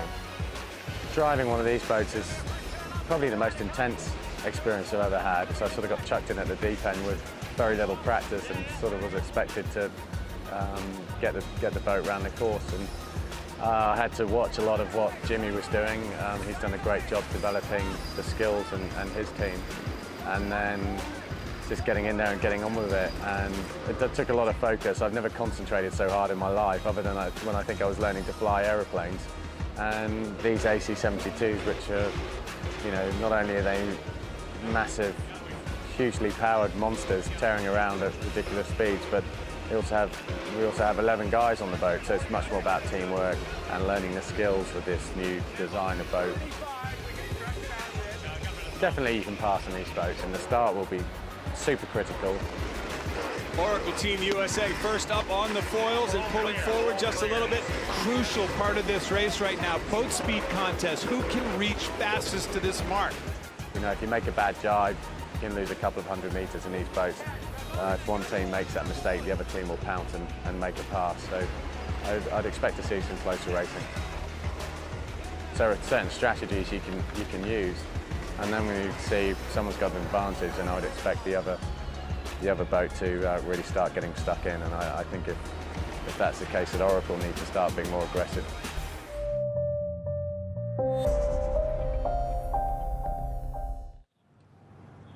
And there is a live shot of the San Francisco Bay, the Golden Gate Bridge in the distance. And the good news is the time continues to come down. So we have not hit the wind limit, and everyone keeping their fingers crossed as we see the white. I'll tell you what, they're smarter people than us, Ken, and that's no surprise to anyone. But they did say that the wind was dying just a little bit. So we may, in fact, get a race away here today. Now we're up against the 2:40 limit, which would be about 4 minutes away between now and then. So another time limit or a wind spike happens, it's definitely done for the day. But as long as that clock continues to come down, it is race on. As you are looking at Dean Barker, we check in on regardless with Gary Jobson. Hey, Todd, I'm looking at the wind beyond the Golden Gate Bridge. You can see about 3 or 4 miles out there. There's several sailboats out there, and the wind actually looks a little lighter. So suddenly, happily, I'm optimistic we may be able to get a race in the next 6 minutes. All right, good news as everyone looking the same direction. Ben Ainsley, he's got 4 Olympic gold medals, so I would probably trust him if he's looking towards that direction and thinking that the wind may in fact happen. Tom Slingsby, also an Olympic champion out there as well on board Oracle Team USA. Well, this is why you change your jibs, you get sorted out, you stay warm with those jackets. Oh, all of our hearts just dropped right there. No, don't announce it, please. But that's why you stick with it. That's why you stay prepared. They're doing time runs. They're pretending as if this thing's going to go. And sure enough, it looks like we have a far better chance than we ever imagined at this stage. Hey, Ken, I'm looking over that New Zealand boat. They've got a sail up that looks about the size of a postage stamp compared to the wind.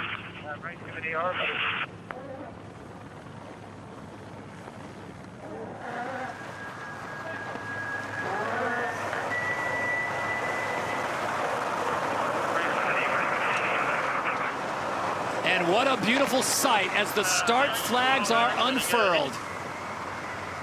No, we're not out of the woods yet. I hate to be the downer here, Todd, but we still got to stay underneath this 30-second limit right up to the start. And then that 30-second average turns into a 5-minute average. So if the start can happen, there's a much more likely scenario that the race actually can be finished.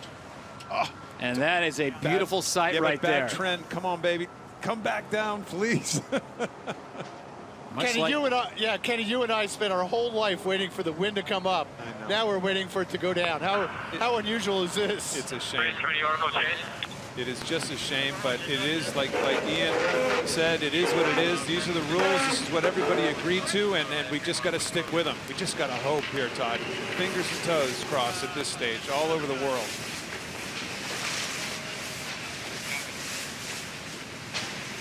Four minutes away from the start. This will be race number 13, and just to update you, New Zealand needs one victory. This could be a clinching race for the Kiwis to take the America's Cup back to New Zealand.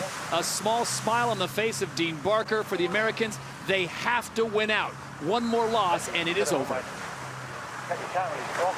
Keep in mind that Oracle is coming in from that favored side. They get a 10-second jump into the start box that has been pivotal in many of these races, especially with this outgoing ebb current.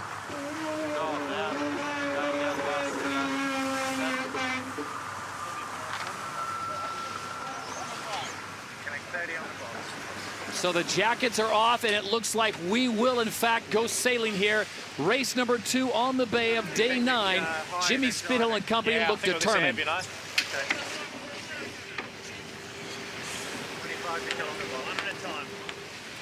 Got him rattled, Big Joe.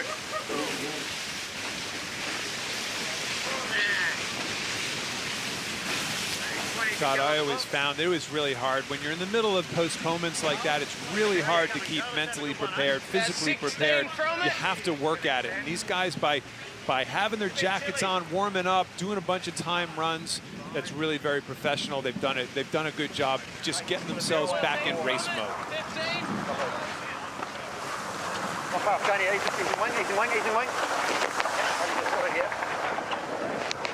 Pretty much on time here once we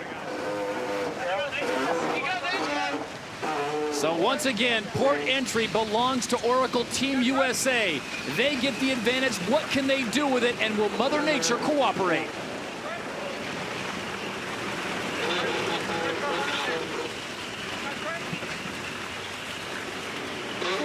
Todd, interesting. You heard Dean Barker say, "Ease the wing, ease the wing, ease the wing." They actually got in irons there for a second. They're quite late coming into the start box because they actually lost control of their boat for just a second. It was too close to the wind. Maybe they aren't quite as prepared as we thought they were for this start. Diving. I'm going to transfer Ray.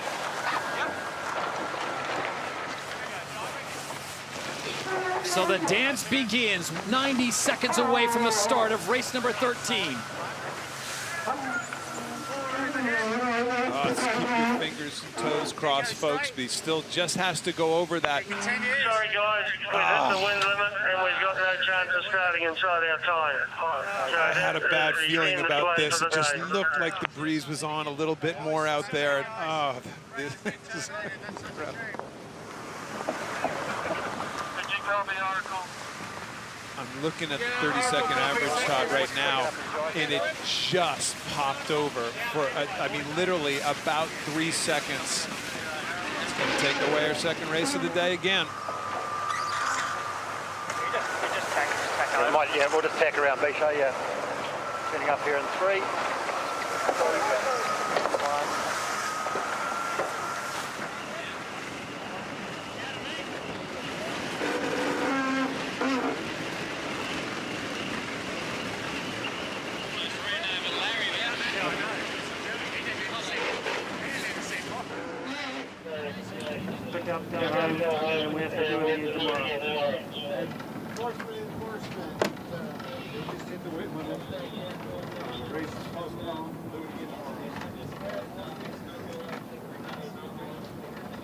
So final decisions being made, wind limit exceeded. There will be no more racing today, day number 9 of the 34th America's Cup.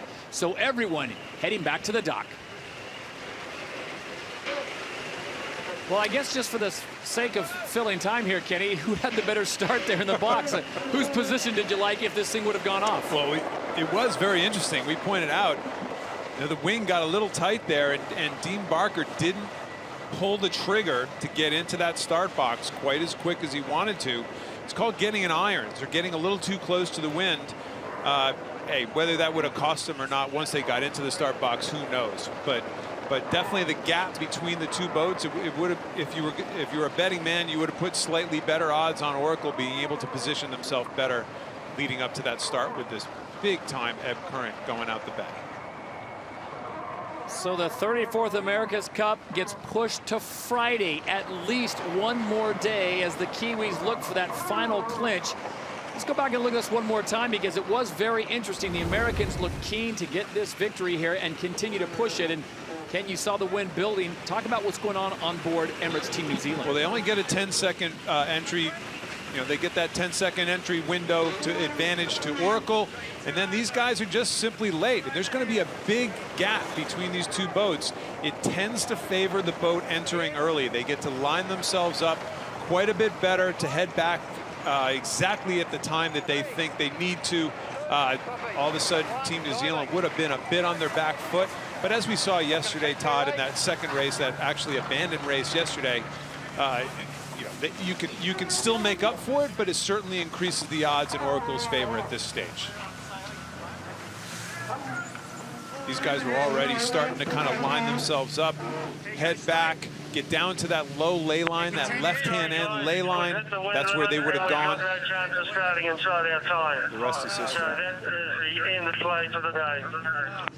So that was the frustrating point, and just to add insult to injury, the wind has dropped back down, but unfortunately we have gone past the limit here, and there can be no more racing on the bay. So race number 13 is postponed until Friday. So the Kiwis will have to wait another day to possibly clinch the America's Cup, and for Team USA, they will hold on to the cup, excuse me, at least one more day. And there it was, that small we're talking seconds that it dipped above and then came right back down. All right, the flat line also there is actually not a perfect way of putting it because I think they've shut off the wind speed at that stage, right?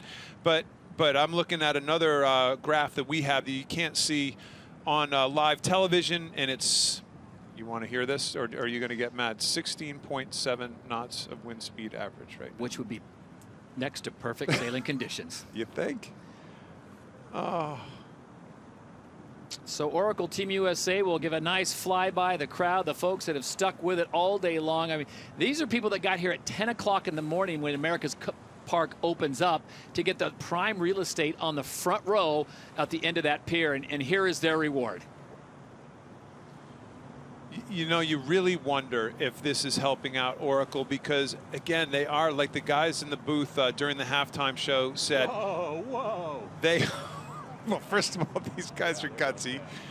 They know their boat at this stage. But secondly, they're getting faster every day, you know, and today they showed some serious pace upwind, pace that we've never seen. That upwind speed average was pretty spectacular. So, you know, you never know. I guess you never know. They keep saying, don't count us out. It's hard not to count you out at 8-1, but you never know. Well, Gary, you can bring regardless back home. Your thoughts on the day? Well, a good day for Oracle Team USA. Momentum goes there in their direction. But let's not forget, they can't afford to make any mistakes. You know what this reminds me a little bit of? The Super Bowl last year when we had that big timeout with the Baltimore Ravens and the San Francisco 49ers. And that momentum definitely shifted in favor of Baltimore in that game. Anyway, it's a good news for Oracle, and every time they have a little time off, they get faster. We'll see how they do tomorrow. All right, we will have more from Gary Jobson tomorrow. It'll be day number 10, race 13, scheduled to go off at 1:15 local time, as Mother Nature will certainly rule the day. Will we need 2 races tomorrow? Will one do it for the Kiwis? We will have to find out. What we do want to bring you, though, is some great racing action from yesterday. It was race number 11 from right here in San Francisco on very similar conditions where the ebb tide was building and the wind was coming up. And just like today, just one race was contested. It was race number 11 from Wednesday in San Francisco, California, and the 34th America's Cup.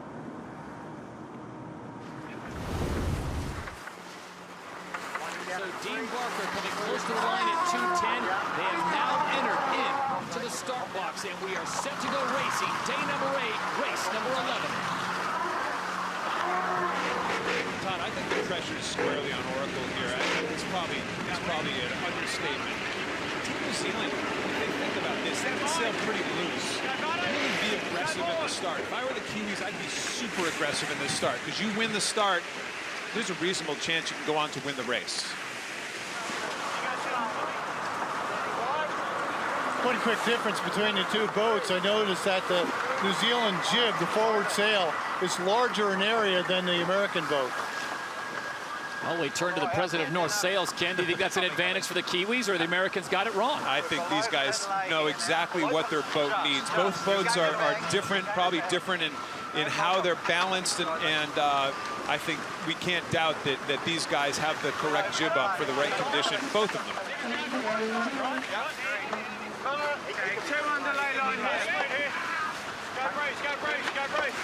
You know, Team New Zealand actually headed back for the start line a little earlier than I thought they would in this particular situation, but look for them to really protect down to the left side of their boat as Oracle approaches from behind.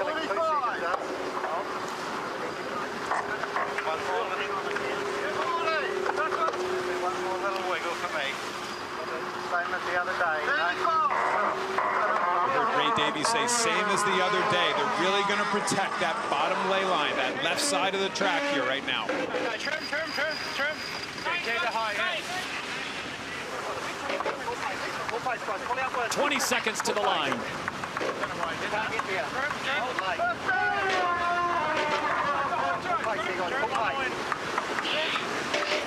Big advantage Kiwis right now. They're both very firm on the wind right now, Gary.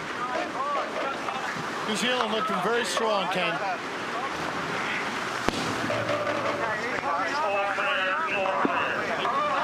The all clear has sounded, and the Kiwis Blues will have the advantage at the line. Better positioning, and they are closer to mark number 1. And they're just going to luff these guys right now. They're going to get them slow. Even though the starting gun is already gone, they're going to try to get them slow and really make a big gain once their speed's really parked.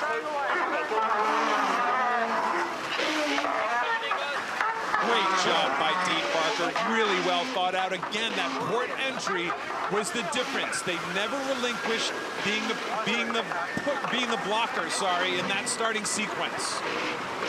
Actually, I think Spindle did a good job hanging in there, being patient, and only being a length behind after that first start.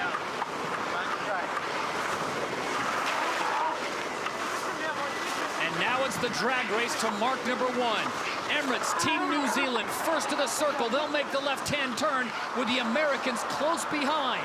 This is race number 11 on day number 8, and it's a 3-second advantage to the Kiwis.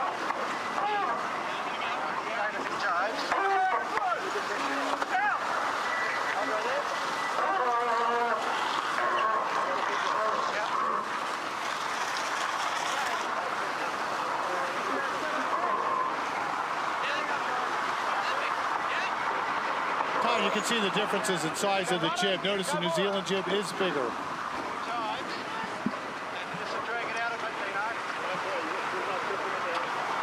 And the Americans are the first to peel off. You heard the tactician Ray Davies on board Emirates Team New Zealand say, we'll just drag this out a little bit longer. They're not worried about their air getting the dirty air, disturbed air coming from Oracle. They're just going to look to spread it out a little bit here and start planning for later in the leg. Find the right time and the right breeze pressure to jibe in.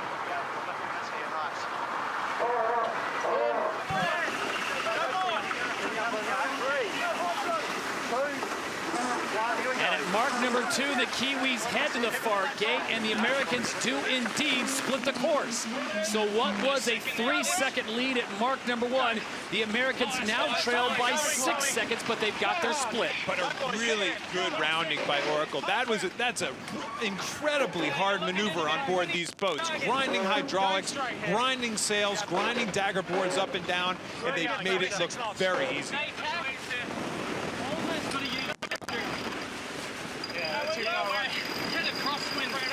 That's too far away for boundary. Bring it up there on the breeze. Not that spiral. Yeah. Keep going, guys. Normal numbers. Nice and smooth. And we have a lead change as the Americans have overtaken New Zealand here on leg number 3. The big question now is, can they make it stick? But they're one tack behind. Now it's going to be this incredible contest of who starts getting the right-hand side again. If they're 2 even boats, could just be this dipping contest of who keeps trying to get starboard tack advantage. Yeah. Yeah, they're gaining there. As I look up the race course, I think the right side where New Zealand is, the wind is shifting in that direction toward Alcatraz Island. Better for New Zealand. I think go earlier. Yeah, stand by here.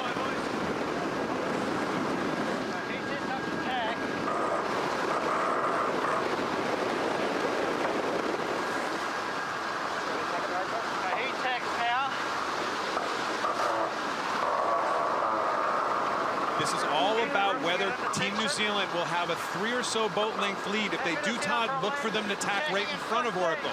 If they don't, they're going to have to cross and start this whole dipping contest all over again. Crucial moment in the race early on, and they do a lead bow tack. Trying to keep starboard tack. They thought they were far enough ahead, and clearly they were. This is a great move by Emirates Team New Zealand.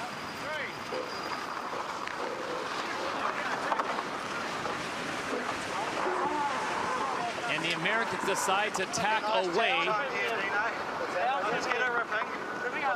But we've seen this play out before where the Kiwis basically are in control of this race. But this is a little different than the last race because the Kiwis got to set this whole process up well over on the left side of the race course. They get to shorten the track here a little bit and possibly start bouncing Oracle off that left-hand boundary. Here they go. They're going to go right back at them. Getting wide. 3, 2, 1, tack it. A simultaneous tack from both the Americans and New Zealand. This is leg 3 of 5, race number 11. The Kiwis need 2 more wins, and the cup is theirs. And those 2 tacks on both boats were just perfect tacks.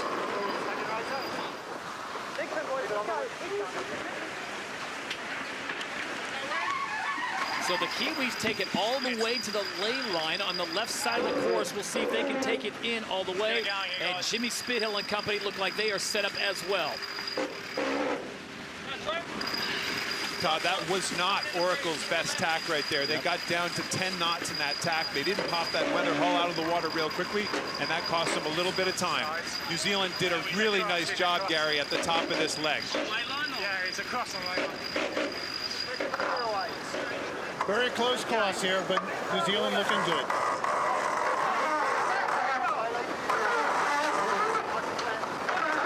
At mark number 3, the Kiwis, who had a 3-second lead at mark 1, a 6-second lead at mark number 2, and they will continue to pad that lead. This time it will be into the double digits as the Americans come through at gate number 3 and make the turn for home. They are now trailing Emirates Team New Zealand by 17 seconds.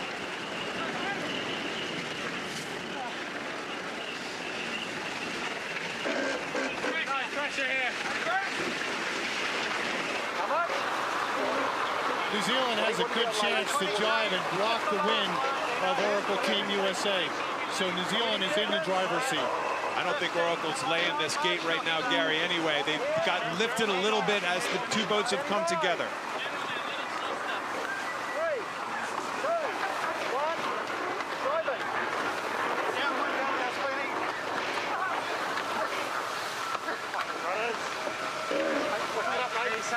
His drive's okay, he's clear ahead.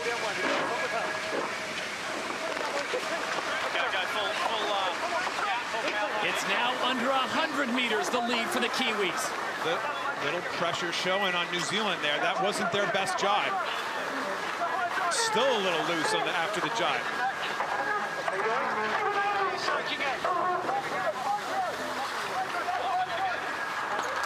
Both boats are going to have to soak to get around this mark. Soak, sail a lower course. Thank you.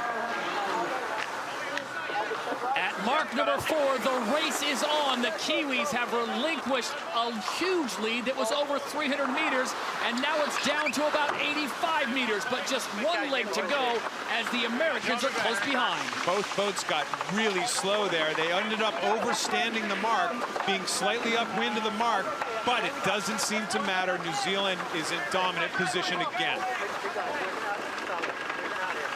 On board Oracle Team USA as they make the mark 18 seconds behind. I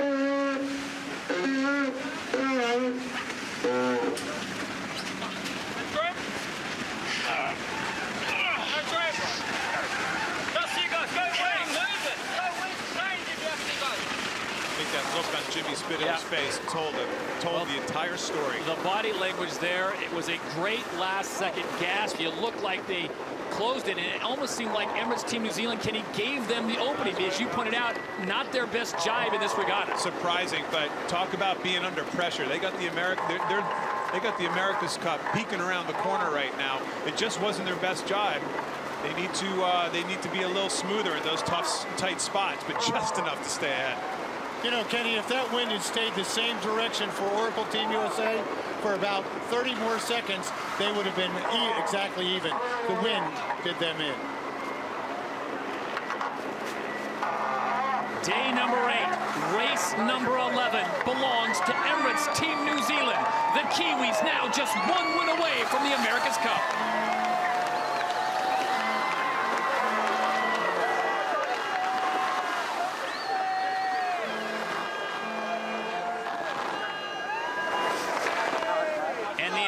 With a fantastic 3rd and 4th leg. It just wasn't to be. As Gary pointed out, the wind did them in, and they just didn't have enough pressure to catch them.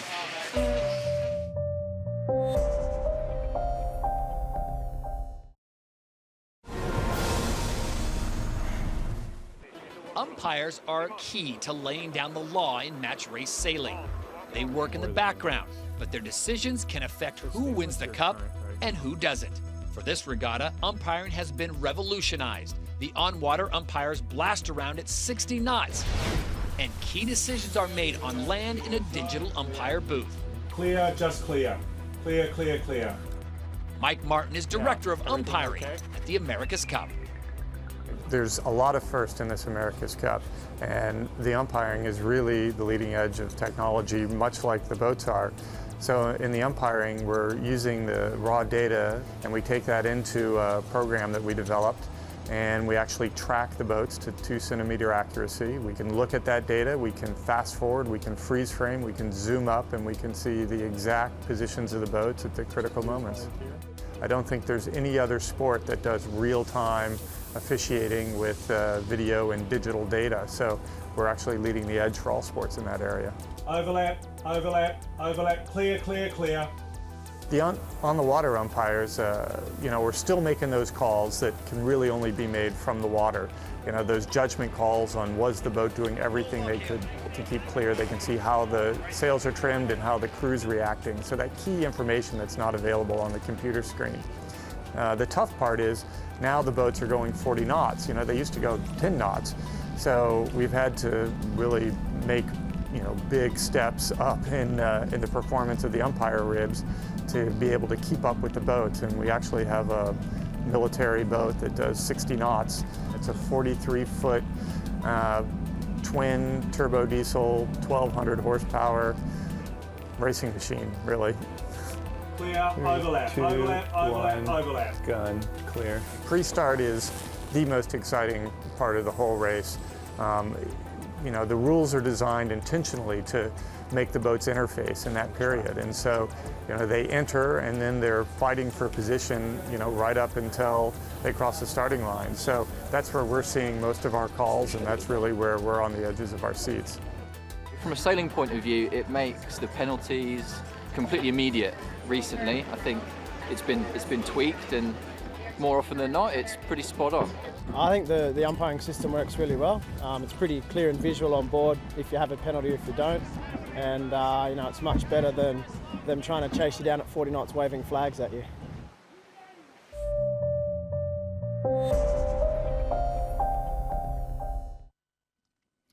Back in San Francisco on a too windy of a day, but just barely, as the second race is called off. So we'll push things to day number 10. It'll be Friday and the showdown in September as we get awfully close to the showdown in October. But it is Emirates Team New Zealand still just needing one victory to take the America's Cup. The Americans have to win out. Ken, your final thoughts. Well, Kiwis, if you're the Kiwis, shake it off, but don't stop getting faster. Americans are getting faster every day. So that'll wrap things up here in San Francisco for day number 9. We will look to see you back here with us on day 10 on Friday to see if the Kiwis can, in fact, get the America's Cup and close this thing down, or will the Americans continue to extend it? For Gary Jobson and Ken Reed, I'm Todd Harris saying so long from now.